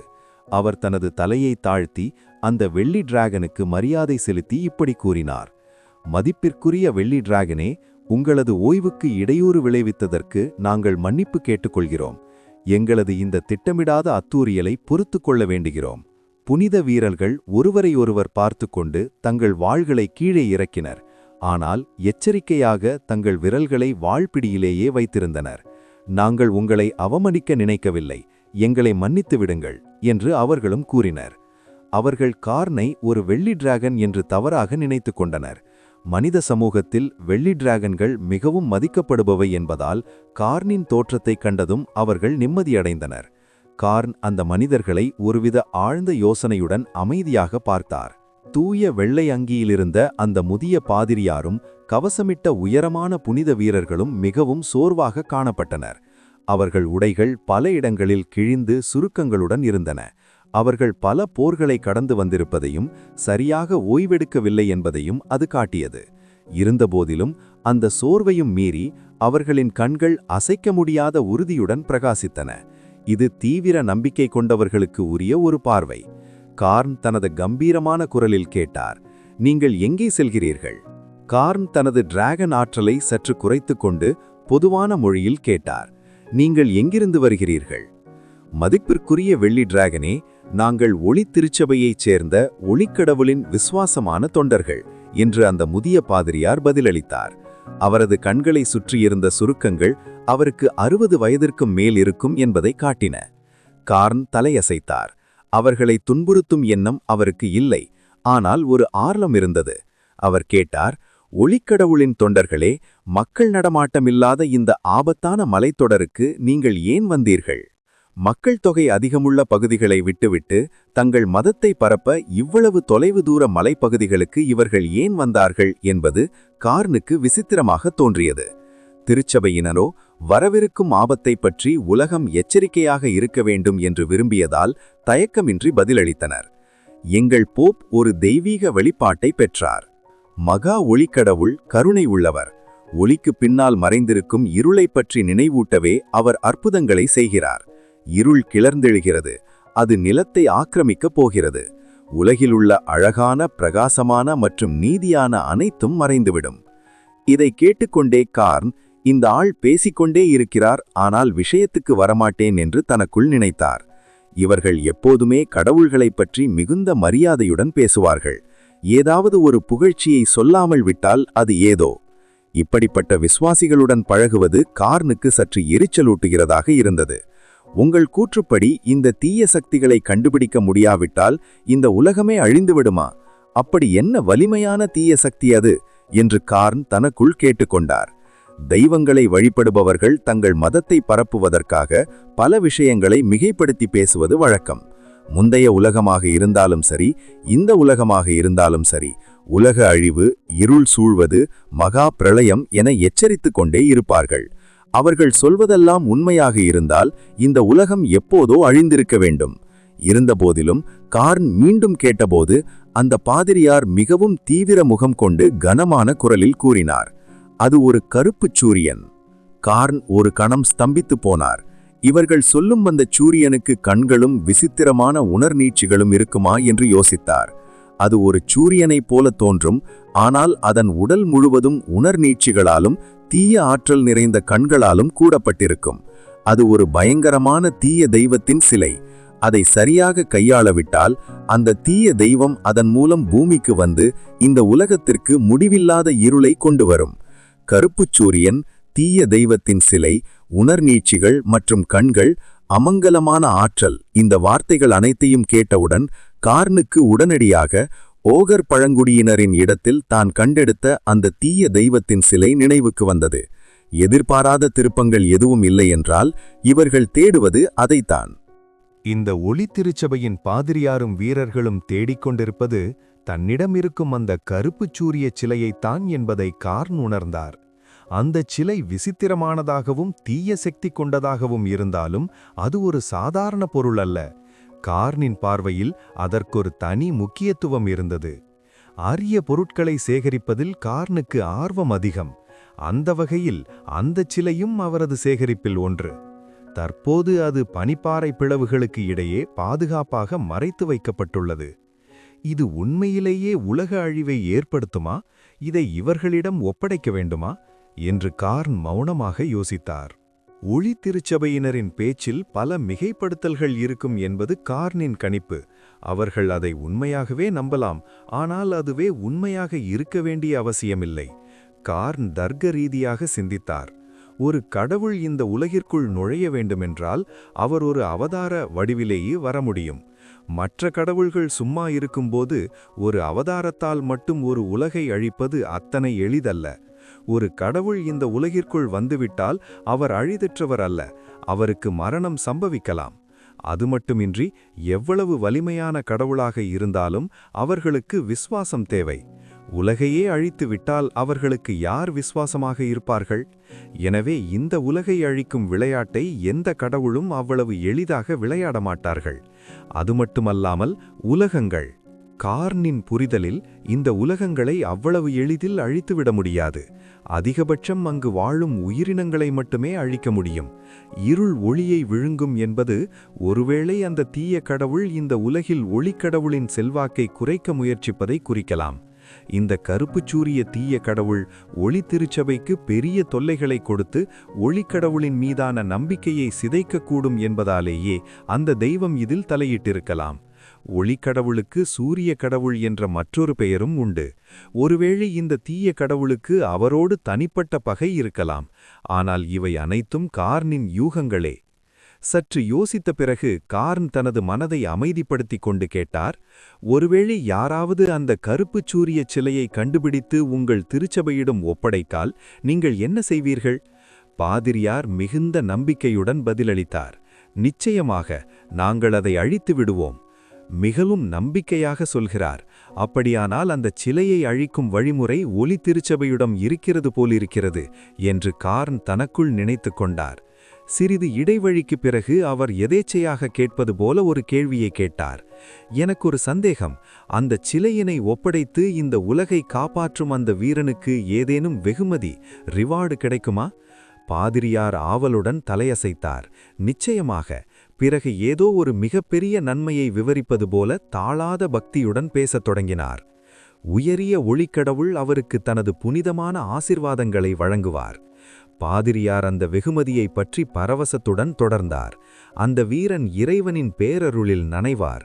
தீமையால் ஒருபோதும் அவருக்கு தீங்கு நேராது. அவர் ஒளிக்கடவுளின் நேரடி பார்வையில் அவரது பாதுகாப்பின் கீழ் வாழ்வார். மரணத்திற்கு பிறகு அவர் தேவலோகத்திற்குச் சென்று என்றென்றும் கடவுள்களுடன் இருக்கும் பாக்கியத்தை பெறுவார். அங்கிருந்த புனித வீரர்களும் அதே பரவசத்தில் இருந்தனர். சில வீரர்கள் பாதி மண்டியிட்டு வானத்தை பார்த்தபடி மிகுந்த பக்தியுடன் பிரார்த்தனை செய்யத் தொடங்கினர். அவர்களைச் சுற்றி ஒரு புனித ஒளி படர்ந்தது. தொடக்கத்தில் கார்ன் அந்த வெகுமதியை மிகுந்த ஆவலுடன் எதிர்பார்த்து கேட்டுக்கொண்டிருந்தார். ஏதாவது ஒரு நல்ல பொருள் கிடைக்கும் என்று நினைத்து தன்னிடம் இருக்கும் அந்த சிலையை கொடுத்துவிடலாம் என்று கூட அவர் தயாராக இருந்தார். ஆனால் பாதிரியாரின் பேச்சை கேட்க கேட்க கார்னின் உற்சாகம் மெல்ல வடிந்தது. அவரது முகம் அதிருப்தியில் சுருங்கியது. பாதிரியாரும் வீரர்களும் எதை விலைமதிப்பற்றது என்று கருதினார்களோ அவை எவையுமே கார்னுக்கு தேவையில்லாதவை. கார்னை பொறுத்தவரை இவை உண்மையான தங்கம் மற்றும் வெள்ளியை விட குறைவான மதிப்புடையவை. முக்கியமாக தனது ஒவ்வொரு அசைவையும் கடவுள்கள் கண்காணித்துக் கொண்டிருப்பதை அவர் விரும்பவில்லை. ஒளிக்கடவுளின் தொண்டர்கள் இதை பெருமையாக கருதலாம். ஆனால் கார்ன் ஒன்றும் அந்த கடவுளின் விசுவாசி அல்ல. அவர் தன்னை மட்டுமே நம்பினார். இருந்தாலும் கார்ன் ஒளி திருச்சபைக்கு மற்றொரு வாய்ப்பை கொடுக்க முடிவு செய்தார். அவர் மெல்ல கேட்டார், ஒருவேளை கடவுளின் ஆசிர்வாதங்கள் சிலருக்கு ஏற்கத்தக்கதாக இல்லாமல் போகலாம். கார்ன் நேரடியாக தனது கோரிக்கையை வைத்தார். பெரும்பாலானோர் இந்த ஆசிர்வாதங்களை விரும்பவில்லை. அதற்கு பதிலாக போதுமான அளவு செல்வத்தை வெகுமதியாக வழங்குவதை பற்றி நீங்கள் யோசித்தீர்களா? உதாரணமாக ஒரு மலை போன்ற மாய ரத்தினங்கள். முதிய பாதிரியார் ஆச்சரியத்துடன் பார்த்தார். பிறகு மெல்ல சிரித்துக்கொண்டே தலையசைத்தார். இந்த சாதாரண பொருட்கள் எப்படி மகா ஒளிக்கடவுளின் ஆசிர்வாதத்திற்கு இணையாக முடியும்? என்னை நம்புங்கள், எந்த ஒரு உயிரினமும் தெய்வீக அருளை மறுக்காது. உலகை காப்பாற்றும் ஒரு வீரனுக்கு அதுவே மிகச்சிறந்த பரிசு. பாவம் அந்த பாதிரியார். அப்படிப்பட்ட ஒரு வீரன் தெய்வீக அருளை மறுக்கக்கூடிய அரிய ஆள் என்பது அவருக்கு தெரியவில்லை. தனது அதீத நம்பிக்கையினால் திருச்சபை இத்தனை காலமாய் தேடிக்கொண்டிருக்கும் அந்த இலக்கை, அதாவது சிலையை, அவர் மிக அருகில் வைத்துக்கொண்டே தவறவிட்டு விட்டார் என்பதை அவர் உணரவில்லை. கார்னின் இரகசிய திட்டம். கார்ன் இப்போதைக்கு அந்த கருப்புச் சூரிய சிலையை பற்றி மூச்சு விடாமல் கூட இருக்க முடிவு செய்தார். திருச்சபைக்கு ஒரு வாய்ப்பை கொடுத்து பார்த்தார். ஆனால் அவர்கள் வெறும் ஆசிர்வாதத்தோடு நிற்கிறார்கள். எனவே தனக்கு இன்னும் கூடுதல் நேரமும் தன்னம்பிக்கையும் கிடைக்கும் வரை காத்திருக்க முடிவு செய்தார். பிறகு நேரடியாக திருச்சபையின் தலைமகத்திற்குச் சென்று போப்பிடம் பேசி இந்த சிலைக்கு பதிலாக வேறேதேனும் பொக்கிஷங்களை தர முடியுமா என்று கேட்க முடிவு செய்தார். ஒளிக்கடவுளின் ஆசிர்வாதமோ பாதுகாப்போ கிடைப்பதை பற்றி அவருக்கு கவலை இல்லை. யாருக்கு வேண்டுமோ அவர்கள் எடுத்துக்கொள்ளட்டும். கார்னின் மனம் உறுதியாக இருந்தது. சரியான லாபம் இல்லாமல் அந்த தீய கடவுள்கள் பூமிக்கு வந்து என்ன அழிவை ஏற்படுத்தினாலும் சரி, எனது அருமையான சேகரிப்பை நான் இலவசமாக கொடுக்க மாட்டேன். எந்த ஒரு டிராகனும் தனது பொக்கிஷங்களை அவ்வளவு எளிதில் விட்டுக் கொடுக்காது. அது தங்கம் அல்லது வெள்ளி டிராகனாக இருந்தாலும் சரி. சுயநலமின்றி தனது செல்வத்தை தியாகம் செய்ய சொன்னால் இரக்கமுள்ள ஒரு டிராகன் கூட கடும் கோபமடையும். ஆனால் அது ஒரு பரிமாற்றம், அதாவது எக்ஸ்சேஞ்ச் என்றால் நிலைமையே வேறு. பாதிரியார் கார்னை வணங்கி மிகுந்த மரியாதையுடன் கூறினார், மதிப்பிற்குரிய வெள்ளி டிராகனே, வருங்காலத்தில் நீங்கள் அந்த கருப்பு சூரிய சிலையை பற்றிய ஏதேனும் தகவலை அறிந்தால் தயவு செய்து ஒளி திருச்சபைக்கு தெரியப்படுத்துங்கள்.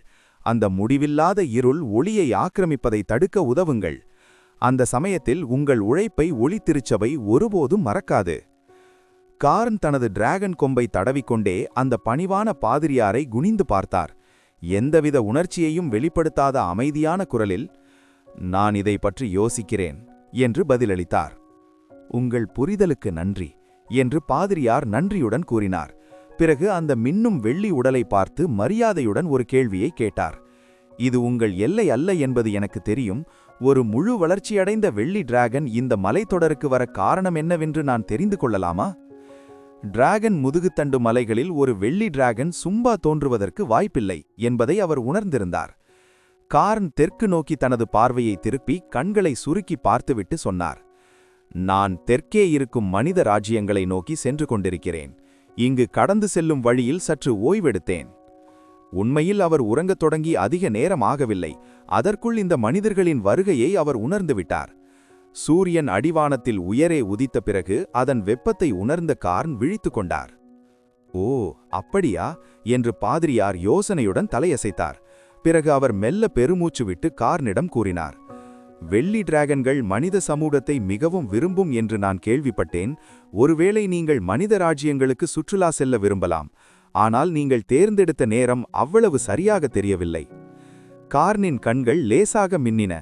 சரியான நேரமில்லையா? ஏன் என்று அவர் கேட்டார்.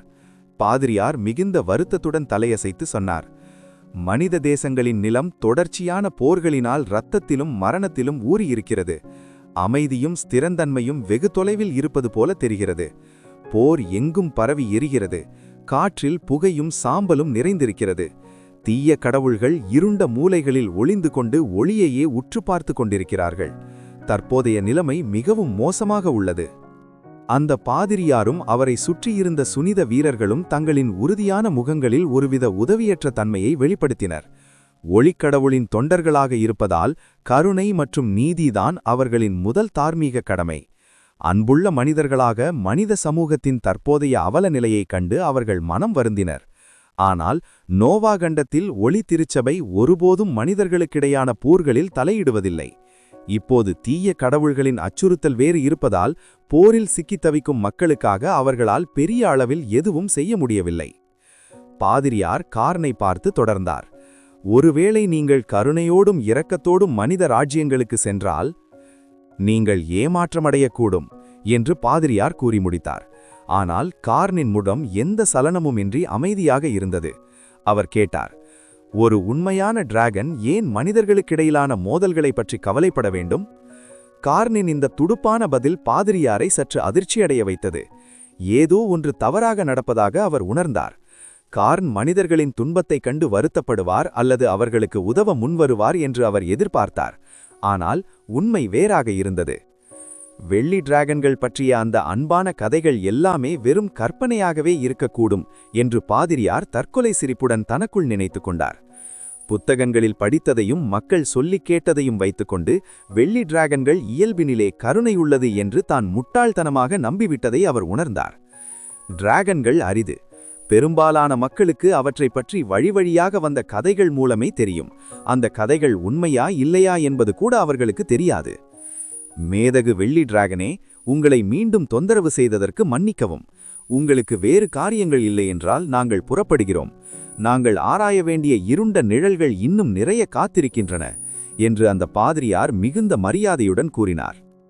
மீண்டும் வானில் கார்ன் எந்த பதிலும் சொல்லவில்லை. அவர் தனது பிரம்மாண்டமான இறகுகளை விரித்தார். அது சூரிய ஒளியின் பெரும் பகுதியை மறைத்து கீழே ஒரு பெரிய நிழலை உருவாக்கியது. பிறகு அவர் தனது இறகுகளை மென்மையாக அசைக்க ஒரு பலமான காற்று வீசியது. அந்த வெள்ளி டிராகன் வானில் சீறி பாய்ந்தது. அதன் உடல் பொன்னிற சூரிய ஒளியிலும் மென்னிய வெள்ளி ஒளியிலும் மின்னியது. ஒரு கண்ணிமைக்கும் நேரத்தில் அவர் எல்லோரின் பார்வையிலிருந்தும் மறைந்துவிட்டார். காற்றில் இருந்த அந்த புலம்படாத அழுத்தமும் விலகியது. எல்லோரின் நெஞ்சிலிருந்த ஒரு கனமான கல் இறங்கியது போன்ற நிம்மதி ஏற்பட்டது. அவர்கள் அனைவரும் நீண்ட மூச்சை உள்ளிழுத்து நிதானித்தனர். ஒருவேளை இது ஒரு தீய டிராகனாக இருந்திருந்தால் என்று உயரமான அகன்ற தோள்களை கொண்ட ஒரு நடுத்தரமான வீரர் கார்ன் சென்ற திசையை பார்த்து கவலை தோய்ந்த முகத்துடன் கூறினார். அது ஒரு தீய டிராகனாக இருந்திருந்தால் ஒளிக்கடவுளின் விசுவாசிகளாகிய நாம் போருக்கு அஞ்ச மாட்டோம். தீமையை அழிக்க தெய்வீக ஆற்றலை பயன்படுத்தியிருப்போம் என்று ஒரு இளம் சுனித வீரர் உறுதியான குரலில் கூறினார். பக்தியும் யதார்த்தமும் பாதிரியாரின் அறிவுரை. பாதிரியார் அந்த இளம் சுனித வீரரை பார்த்தார். அவரின் கண்களை சுற்றியிருந்த சுருக்கங்கள் அவர் கண்ட அனுபவத்தை சொல்லன. அவர் மெல்ல தலையசைத்து மறுத்தார். பாதிரியார் ஒளிக்கடவுள் மீது அளவற்ற பக்தி கொண்டவர்தான். ஆனால் வெறும் பக்தி மட்டுமே வலிமையான எதிரிகளை தோற்கடிக்க உதவாது என்பது அவரது அனுபவம் அவருக்கு உணர்த்தியது. மகனே, நமது நம்பிக்கை நமக்கு தைரியத்தையும் கருணையையும் கற்பிக்கிறது. அதற்காக அகந்தையையும் அறியாமையையும் அல்ல. ஒரு எச்சரிக்கையாக உனது மனதிற்குள் சுனித போதனைகளை 3000 முறை உச்சரி என்றார் பாதிரியார். அந்த இளம் சுனித வீரர் ஒரு கணம் நடுங்கி போனார். பிறகு அவரது நிலையை சரி செய்து கொண்டு, உங்கள் எச்சரிக்கைக்கு நன்றி என்று பணிவுடன் கூறினார். அந்த குழுவினர் மீண்டும் தங்கள் பயணத்தை தொடங்கினர். மலைகளையும் ஆறுகளையும் கடந்து டிராகன் முதுகுத்தண்டு மலைகளின் இருண்ட மூலைகளை ஆராய வேண்டும் என்ற உறுதியுடன் அவர்கள் நடந்தனர். உயரமான வானத்தில் பறந்து கொண்டிருந்த கான் பிரகாசமான ஆரஞ்சு மஞ்சள் நிற நெருப்பு பந்து போன்ற சூரியனை நிமிர்ந்து பார்த்தார். ஒரு உண்மையான டிராகனின் கண்களை பயன்படுத்தி அவர் நேரடியாக சூரியனை பார்த்தார். அது அவருக்கு எந்தவித அசௌகரியத்தையும் தரவில்லை. முடிவில்லாத ஒளியையும் வெப்பத்தையும் உமிழும் அந்த சூரியன் கானின் ஆர்வத்தை தூண்டியது. இந்த சூரியன் ஒரு பெரிய நெருப்பு பண்பு போல தெரிகிறது என்று கான் எண்ணினார். சூரியனிடமிருந்து வந்த வெப்பத்தை அவர் உணர்ந்தபோது அவரது முகபாவனை சற்று மாறியது. சில வினாடிகளுக்குப் பிறகு அவர் தலையை அசைத்து தனது பார்வையை சூரியனிடமிருந்து விலக்கிக் கொண்டு தனது பயணத்தில் கவனம் செலுத்தினார். தன்னிடமிருந்த சிவப்புச் சுவாலை தடியுடன் இருந்த தொடர்பை பின்பற்றி அவர் வேகமாக தெற்கு நோக்கி பறந்தார். பாழடைந்த நிலம். டிராகன் முதுகுத்தண்டு மலைகளை கடந்து மேலும் தெற்கு நோக்கிச் சென்றபோது மனித கிராமங்களின் சில அடையாளங்களை கால் கண்டார். ஆனால் அவை அனைத்தும் இடிந்து பாழடைந்து மயான அமைதியுடன் காணப்பட்டன. அவரது கூர்மையான பார்வை அங்கிருந்த காட்சிகளை தெளிவாக படம் பிடித்தது. எரிக்கப்பட்ட வீடுகள் மற்றும் இடிந்த சுவர்கள், கருகிப்போன இலம். சில கிராமங்கள் ஓரளவுக்கு சிதையாமல் இருந்தன, ஆனால் அங்கிருந்த மக்கள் மிக குறைவு. எஞ்சியிருந்தவர்களில் பெரும்பாலானோர் முதியவர்கள், பெண்கள் மற்றும் குழந்தைகள் மட்டுமே. அங்கிருந்த ஆண்களில் பலரும் உடல் ஊனமுடிபவர்களாக இருந்தனர். அந்த மக்களின் முகங்களில் கவலையும் அமைதியின்மையுமே நிறைந்திருந்தது. ஒருவரிடம் கூட புன்னகையை காண முடியவில்லை. அப்படியே இருந்தாலும் அது ஒரு கட்டாயமான சிரிப்பாகவே இருந்தது. இந்த போர் மிக நீண்ட காலமாக தொடர்ந்து கொண்டிருக்கிறது. இந்த போர் தொடங்கி கிட்டத்தட்ட 1 வருடமாக போகிறது. ஏமோஸிடமிருந்து தான் கேட்ட சில விவரங்களை கான் நினைவு கூர்ந்தார். தெற்கு பகுதி பெரும்பாலும் மனிதர்களின் கட்டுப்பாட்டில் இருந்தது. வலிமையான மனித போர் வீரர்கள் எதிர்கொள்ள முடியாத கொடூரமான மாயாஜால உயிரினங்களையும் அரக்கர்களையும் இந்த பகுதியிலிருந்து விரட்டி அடித்திருந்தனர். அவர்கள் மலைகளையும் அடர்ந்த காடுகளையும் வெட்டி மனிதர்கள் வாழ்வதற்கான நகரங்களையும் கிராமங்களையும் உருவாக்கினர். நகரங்களுக்கு இடையே வணிகர்களும் மக்களும் பயணிக்க ஏதுவான மென்மையான சாலைகளும் அமைக்கப்பட்டன. வானத்தின் உயரத்திலிருந்து பார்க்கும்போது கீழே உள்ள உலகம் கானுக்கு ஒரு சிறிய வரைபடம் போல தெரிந்தது. ஒவ்வொரு மனித கிராமமும் ஒரு சிறிய புள்ளியாகவும் அவற்றை இணைக்கும் சாலைகள் கோடுகளாகவும் தெரிந்தன. சில சாலைகள் காடுகள் மற்றும் மலைகள் வழியாகச் சென்றன. பயணிகளுக்காக அங்கங்கே தங்குமிடங்களும் மதுக்கடைகளும் இருந்தன. அதிகரிக்கும் அழிவு. டிராகன் முதுகுத்தண்டு மலைகளை வெட்டி வெளியேறியபோது மக்கள் நடமாட்டம் குறைவாகவே இருந்தது. ஆனால் அவர் தயக்கமின்றி தெற்கு நோக்கி பறக்க பறக்க அவரது பார்வையில் அதிகப்படியான மனித குடியிருப்புகள் தென்பட்டன. அதே சமயம் அழிவின் கோர காட்சிகளும் அதிகரித்தன. அவர் கண்ட காட்சிகள் மனதை உலுக்குபவையாக இருந்தன. காடுகள் முற்றிலுமாக எரிக்கப்பட்டு சாம்பலும் தூசும் காற்றில் சுழன்று கொண்டிருந்தன. சில ஆறுகளில் வெளிரிய பிணங்கள் மிதந்து சென்றன. நீரில் இருந்த ஊன்னி மீன்களுக்கு அது ஒரு அரிய விருந்தாக அமைந்திருந்தது. கான் தெற்கு நோக்கி தனது பயணத்தை தொடர்ந்தார். ஆனால் அவர் எவ்வளவு தூரம் தெற்கு நோக்கி பறந்தாலும் போரின் வடுக்கள் இல்லாத ஒரு இடத்தை கூட அவரால் பார்க்க முடியவில்லை. அவர் சில சிறிய போர்க்களங்களை கடந்தார். அங்கெல்லாம் இரத்தம் ஆறாக ஓடியது. போர் முழக்கங்கள் வானை பிளந்தன. கான் அண்ணியிருந்த சில நொடிகள் அவர் தனது சக்தியை மறைக்காததால் அங்கிருந்த வலிமையான வீரர்கள் அவரது இருப்பை உணர்ந்தனர். அது அந்த குழப்பமான போர்க்களத்தை சற்று நேரம் ஸ்தம்பிக்க செய்தது. ஆனால் கான் அந்த இடத்தை விட்டு நகர்ந்த அடுத்த கணமே மீண்டும் போர் வெடித்தது. தெற்கு பிராந்தியத்தின் காற்றே வெடிமருந்து மற்றும் இரத்த வாசனையால் நிறைந்திருந்ததை அவர் உணர்ந்தார். இது ஒரு அமைதியான மற்றும் வளமான காலமாக இருந்திருந்தால் நான் மனித சமூகத்தின் கலாச்சாரத்தையும் பழக்க வழக்கங்களையும் ஆராய நினைத்திருப்பேன். ஆனால் இப்படி ஒரு பாழடைந்த நிசப்தமான சூழலில் எனக்கு சிறு ஆர்வம் கூட ஏற்படவில்லை. போர், மனிதர்கள் பிறவியிலேயே போரை விரும்புபவர்கள் போலிருக்கிறது என்று கான் எண்ணினார். அந்த பாழ்நிலத்திலிருந்து தனது பார்வையை விலக்கிக் கொண்டு அவர் தலையசைத்தார். கானின் எண்ணங்கள் அவரது தாய் லூனாவைப் போலவே இருந்தன. ஒரு உண்மையான டிராகன் என்ற முறையில் ஒரு மிக பலமான காரணமில்லாமல் மனிதர்களின் போர்களில் தலையிடுவதில் அவருக்கு விருப்பமில்லை. தன்னை ஈர்க்குமளவுக்கு ஏதாவது ஒரு லாபம் இருந்தால் ஒழிய அவர் எதிலும் நுழைய மாட்டார். கானின் இலக்கு இப்போது மிக தெளிவாக இருந்தது. லாவா அரைத்தளம் செல்வதற்கான அந்த நுழைவு வாயில். சீரழிந்த இந்த மனித உலகத்தில் சுற்றித் திரிவதை விட கான் தனது இறகுகளை விரித்து நேராக பறந்தார். நேரம் அமைதியாக கழிந்தது. நாட்கள் உருண்டோடின. விண்மீன்கள் இடம் மாறின. சூரியன் உதித்து மறைந்தது. நாட்கள் சென்றதே தெரியாத அளவுக்கு கான் தனது பயணத்தில் மூழ்கியிருந்தார். மங்கலான ஸ்ட்ரெட்லைட் ஒளியிலும் பிரகாசமான நில ஒளியிலும் கான் கீழே உள்ள காட்சியை கவனித்தார். அவரது கண்கள் ஆச்சரியத்தில் மின்னின. அவருக்கு கீழே சுமார் 8000 சதுர கிலோமீட்டர் பரப்பளவில் ஒரு பிரம்மாண்டமான மனித நகரம் விரிந்திருந்தது. இது மாக்சா ராஜ்யத்தின் தலைநகரம் இன்கா நகரம். இன்கா நகரம் ஒரு பெரிய வட்டவடிவ மதில் சுவரால் சூழப்பட்டிருந்தது. சில பகுதிகளில் மனிதர்களால் உருவாக்கப்பட்ட அகழிகள் இருந்தன.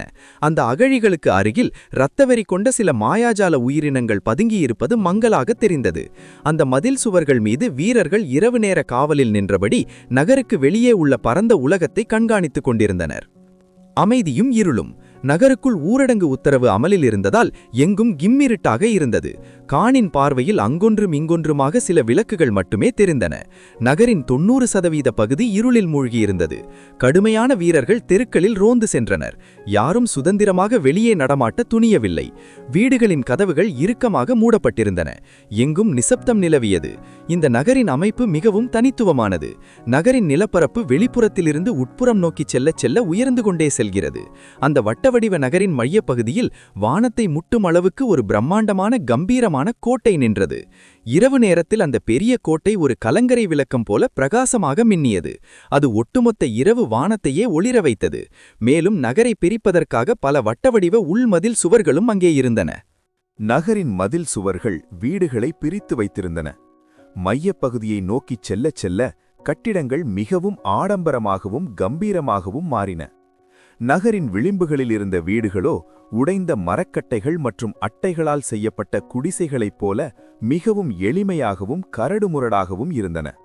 கான் நகரின் அமைப்பை தனது கூர்மையான பார்வையால் கணித்தார். ஏழை மக்கள் பகுதி, சாமானியர் பகுதி, வணிகர் பகுதி மற்றும் அதிகாரிகளின் பகுதி. தனது உடலை ஒரு மேகமூட்டத்திற்குள் மறைத்துக் கொண்ட கான் நகரின் மையத்தில் இருந்த அந்த பிரம்மாண்டமான கோட்டையை நோக்கினார். அங்கே மூலக்கூறு ஆற்றல், எலிமெண்டல் எனர்ஜி பெருமளவில் குவிந்திருப்பதை அவர் உணர்ந்தார். கானின் கண்களில் ஒரு மின்னல் வெட்டியது. மைய நகரைச் சுற்றி பல மந்திர குறியீடுகளும் சுழலும் மூலக்கூறு ஒளிகளும் இருப்பதை அவர் கவனித்தார். இவர்கள் பல பாதுகாப்பு மந்திரங்களை அமைத்திருக்கிறார்கள், ஆனால் அவை மிகவும் தரம் குறைந்தவை. சில மந்திரவாதிகளும் அசாதாரண வீரர்களும் அங்கே இருக்கிறார்கள், ஆனால் அவர்களின் தரம் அந்த இராணுவத்தை விடவும் மோசமாகத் தெரிகிறது. இந்த நகரின் பாதுகாப்பு மிகவும் பலவீனமாக உள்ளது. கானின் விஸ்வரூபம். கான் தனது பார்வையை விலக்கிக் கொண்டார். ஒரு நிமிடம் யோசித்த பிறகு அவரைச் சுற்றியிருந்த அந்த மூடுபனி மெல்ல கலைந்தது. இரவு வானத்தின் கீழ் மின்னும் அந்த வெள்ளி உருவம் வெளிப்பட்டது. அந்த பிளாட்டினம் டிராகனின் கண்கள் மைய நகரின் மீது நிலைத்தன. பிறகு அவர் தனது இறக்கைகளை அசைத்து தனது உயரத்தை குறைத்தார். தனது வலிமையான டிராகன் ஆளுமையை முழுமையாக வெளிப்படுத்தியபடி மிகவும் நிதானமாக நகரின் மீது பறந்து சென்றார். அந்த டிராகனின் வரவும் அதன் அதீத சக்தியும் அந்த நகரம் முழுவதையும் ஒரு சூறாவளியைப் போல ஆட்கொண்டது. கானின் அந்த டிராகன் ஆளுமை பட்டவுடன் அங்கிருந்த சாமானிய மக்கள் உடனடியாக நிலைகுலைந்தனர். அவர்களின் மனம் செயலிழந்தது. உடல் மரத்து போய் நகர முடியாமல் சிலைகளாக நின்றனர். ரோந்து சென்ற காவலர்களும் நகரின் பாதுகாவலர்களும் நடுங்கத் தொடங்கினர். அவர்கள் எப்படியாவது நிமிர்ந்து பார்க்க முயன்றனர். ஆனால் காற்று உறைந்துவிட்டது போன்ற ஒரு உணர்வும் உடலின் மீதான கட்டுப்பாடு இழந்தது போன்ற ஒரு நிலையும் அவர்களுக்கு ஏற்பட்டது. தரையெங்கும் ஒரு ராட்சத நிழல் வேகமாக தப்பிச் செல்வதை மட்டுமே அவர்களால் பார்க்க முடிந்தது. அந்த டிராகனின் ஆளுமை அவர்களை கடந்ததும் அவர்களின் இதயம் மெல்லத் தளர்ந்தது. அதிர்ச்சியில் முகம் வெளிரிப்போய் அனைவரும் வானத்தை அண்ணாந்து பார்த்தனர். நிலவொளியை மறைத்தபடி ஒரு பிரம்மாண்டமான வெள்ளி டிராகன் தெரிந்தது. அதன் உடல் வெள்ளி ஒளியில் மின்னியது. வானிலிருந்து வந்த ஒரு மகா உயிரினத்தைப் போல அது தான் டியூக் கோட்டையை நோக்கி நேராக பறந்து சென்றது. அந்த டிராகனுடன் ஒப்பிடும்போது அந்த நகரின் கட்டிடங்கள் அனைத்தும் சிறு குழந்தைகள் பொம்மை வைத்து விளையாடும் பிளாக்குகளைப் போல மிக சிறியதாக தெரிந்தன. டிராகன், டிராகன், அது ஒரு டிராகன்! ஒரு சிப்பாய் பதற்றத்தில் திணறிக்கொண்டே கத்தினான். கானின் உருவத்தை பலரும் பார்த்தனர். சிலர் பயத்தில் அலறினர், சிலர் வியப்பில் உறைந்தனர், இன்னும் சிலரோ மரியாதையுடன் அதை பார்த்தனர். மயான அமைதியுடன் இருந்த இன்கா நகரம் அந்த ஒரு கணத்தில் உயிர் பெற்று ஆரவாரமானது. சில துணிச்சலான மக்கள் ஜன்னல்களை மெல்ல திறந்து கானின் கம்பீரமான முதுகை பார்த்து வியந்தனர். கான் அந்த உள்நகரை தாண்டி மின்னல் வேகத்தில் நகரின் மையப்பகுதியை அடைந்தபோது அங்கிருந்த மக்கள், இறுதியாக கோட்டையில் இருந்தவர்கள் எதிர்வினையாற்றத் தொடங்கினர். மிக வேகமான மற்றும் அவசரமான காலடி சத்தங்கள் கேட்டன. எறும்புகளைப் போல வீரர்கள் கூட்டம் கூட்டமாக திரண்டு ஒரு பாதுகாப்பு வலயத்தை உருவாக்கினர். வில்வித்தை வீரர்கள் தங்கள் வில்லுகளை வளைத்து மேலே வட்டமிட்டு கொண்டிருந்த அந்த ராட்சத டிராகனை இலக்கு வைத்தனர். அவர்களின் கைகள் லேசாக நடுங்கின. நெற்றியில் வியர்வை அரும்பியது. மூச்சு விடுவதற்கே சிரமப்பட்டனர். சில மந்திரவாதிகள் தாக்குதலுக்கு தயாராக மந்திரங்களை ரகசியமாக உச்சரிக்கத் தொடங்கினர். கானின் நோக்கம் என்னவென்று அவர்களுக்கு தெரியவில்லை. அதோடு அவரின் மின்னும் வெள்ளி செதில்களை அவர்கள் குழப்பமடைந்தனர். அதனால் எந்த அவசரத்திலும் இறங்க அவர்கள் துணியவில்லை. பதற்றத்திலிருந்த மனித காவலர்களை குனிந்து பார்த்த கான் தனது கம்பீரமான குரலில் பொதுமொழியில் பேசினார். நான் நல்லெண்ணத்துடன் தான் வந்துள்ளேன். ஒரு உண்மையான டிராகனை பகைத்துக் கொள்வதால் ஏற்படும் விளைவுகளை நீங்கள் அனைவரும் நன்கு அறிந்திருப்பீர்கள் என்று நான் நம்புகிறேன். கீழே இருந்த கூட்டத்தினரிடம் ஒரு சலசலப்பு ஏற்பட்டது. சுமார் 10 வினாடிகளுக்கு பிறகு நரைத்த தாடியுடன் உருண்டை வடிவத் தொப்பியும் விலையுயர்ந்த அங்கையும் அணிந்த ஒரு மந்திரவாதி முன்னால் வந்தார். அவர் நிதானத்தை கடைப்பிடித்து தனக்கு முன்னால் இருந்த அந்த மாபெரும் உயிரினத்தை அண்ணாந்து பார்த்து மரியாதையுடன் பேசினார். மதிப்பிற்குரிய வெள்ளி டிராகனே, உங்களுக்கு எனது வணக்கங்கள். இவர்கள் தங்களது கடமையைத்தான் செய்கிறார்கள். இவர்களை தயவு செய்து மன்னித்து விடுங்கள். நீங்கள் இங்கே வந்திருப்பதன் நோக்கம் என்னவென்று நான் தெரிந்து கொள்ளலாமா? அந்த மந்திரவாதி சுமார் 40 வயது மதிப்பத்தக்கவராக உயரமாகவும் மெலிந்து காணப்பட்டார். அவருக்குள் மாயாஜால ஆற்றல் ஓடிக்கொண்டிருந்தது. அவர் ஓரளவுக்கு வலிமையானவராக தெரிந்தாலும் கானுக்கு ஈடாக இல்லை. தற்போது மாஷியா ராஜ்யம் போரால் கடுமையாக பாதிக்கப்பட்டிருந்தது. ஒரு முழுமையான வெள்ளி டிராகனை எதிர்த்து போரிடும் வலிமை அதுக்கு இனி இல்லை. இருந்தாலும் கானின் நடத்தையை பார்க்கும்போது அவர் தீய எண்ணத்துடன் வரவில்லை என்று அந்த மந்திரவாதி கருதினார். கான் அந்த மந்திரவாதியின் கேள்வியை கேட்டு முகத்தில் எந்த சலனமுமின்றி அலட்சியமான கண்களுடன் ஆழமான குரலில் பேசினார். உன் தலைவனை வந்து என்னை சந்திக்கச் சொல். வெள்ளி டிராகனுக்கும் அந்த லாவா அரைத்தள இணைப்பு வாய்க்கும் இடையிலான தொடர்பு அவர் நெருங்க மிகவும் தெளிவாக தெரிந்தது. ஆனால் அவர் மிக அருகில் வந்துவிட்டதால் அந்த தொடர்பு எங்கும் நிறைந்தது போல தோன்றியது.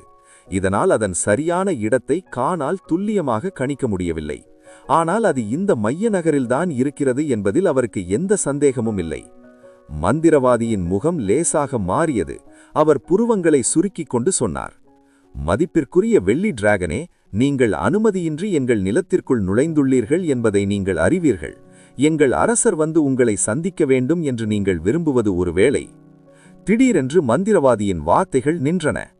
கானின் கால் தரையில் பலமாக தாக்கியது. அழுக்கும் கற்களும் சிதறி பறந்தன.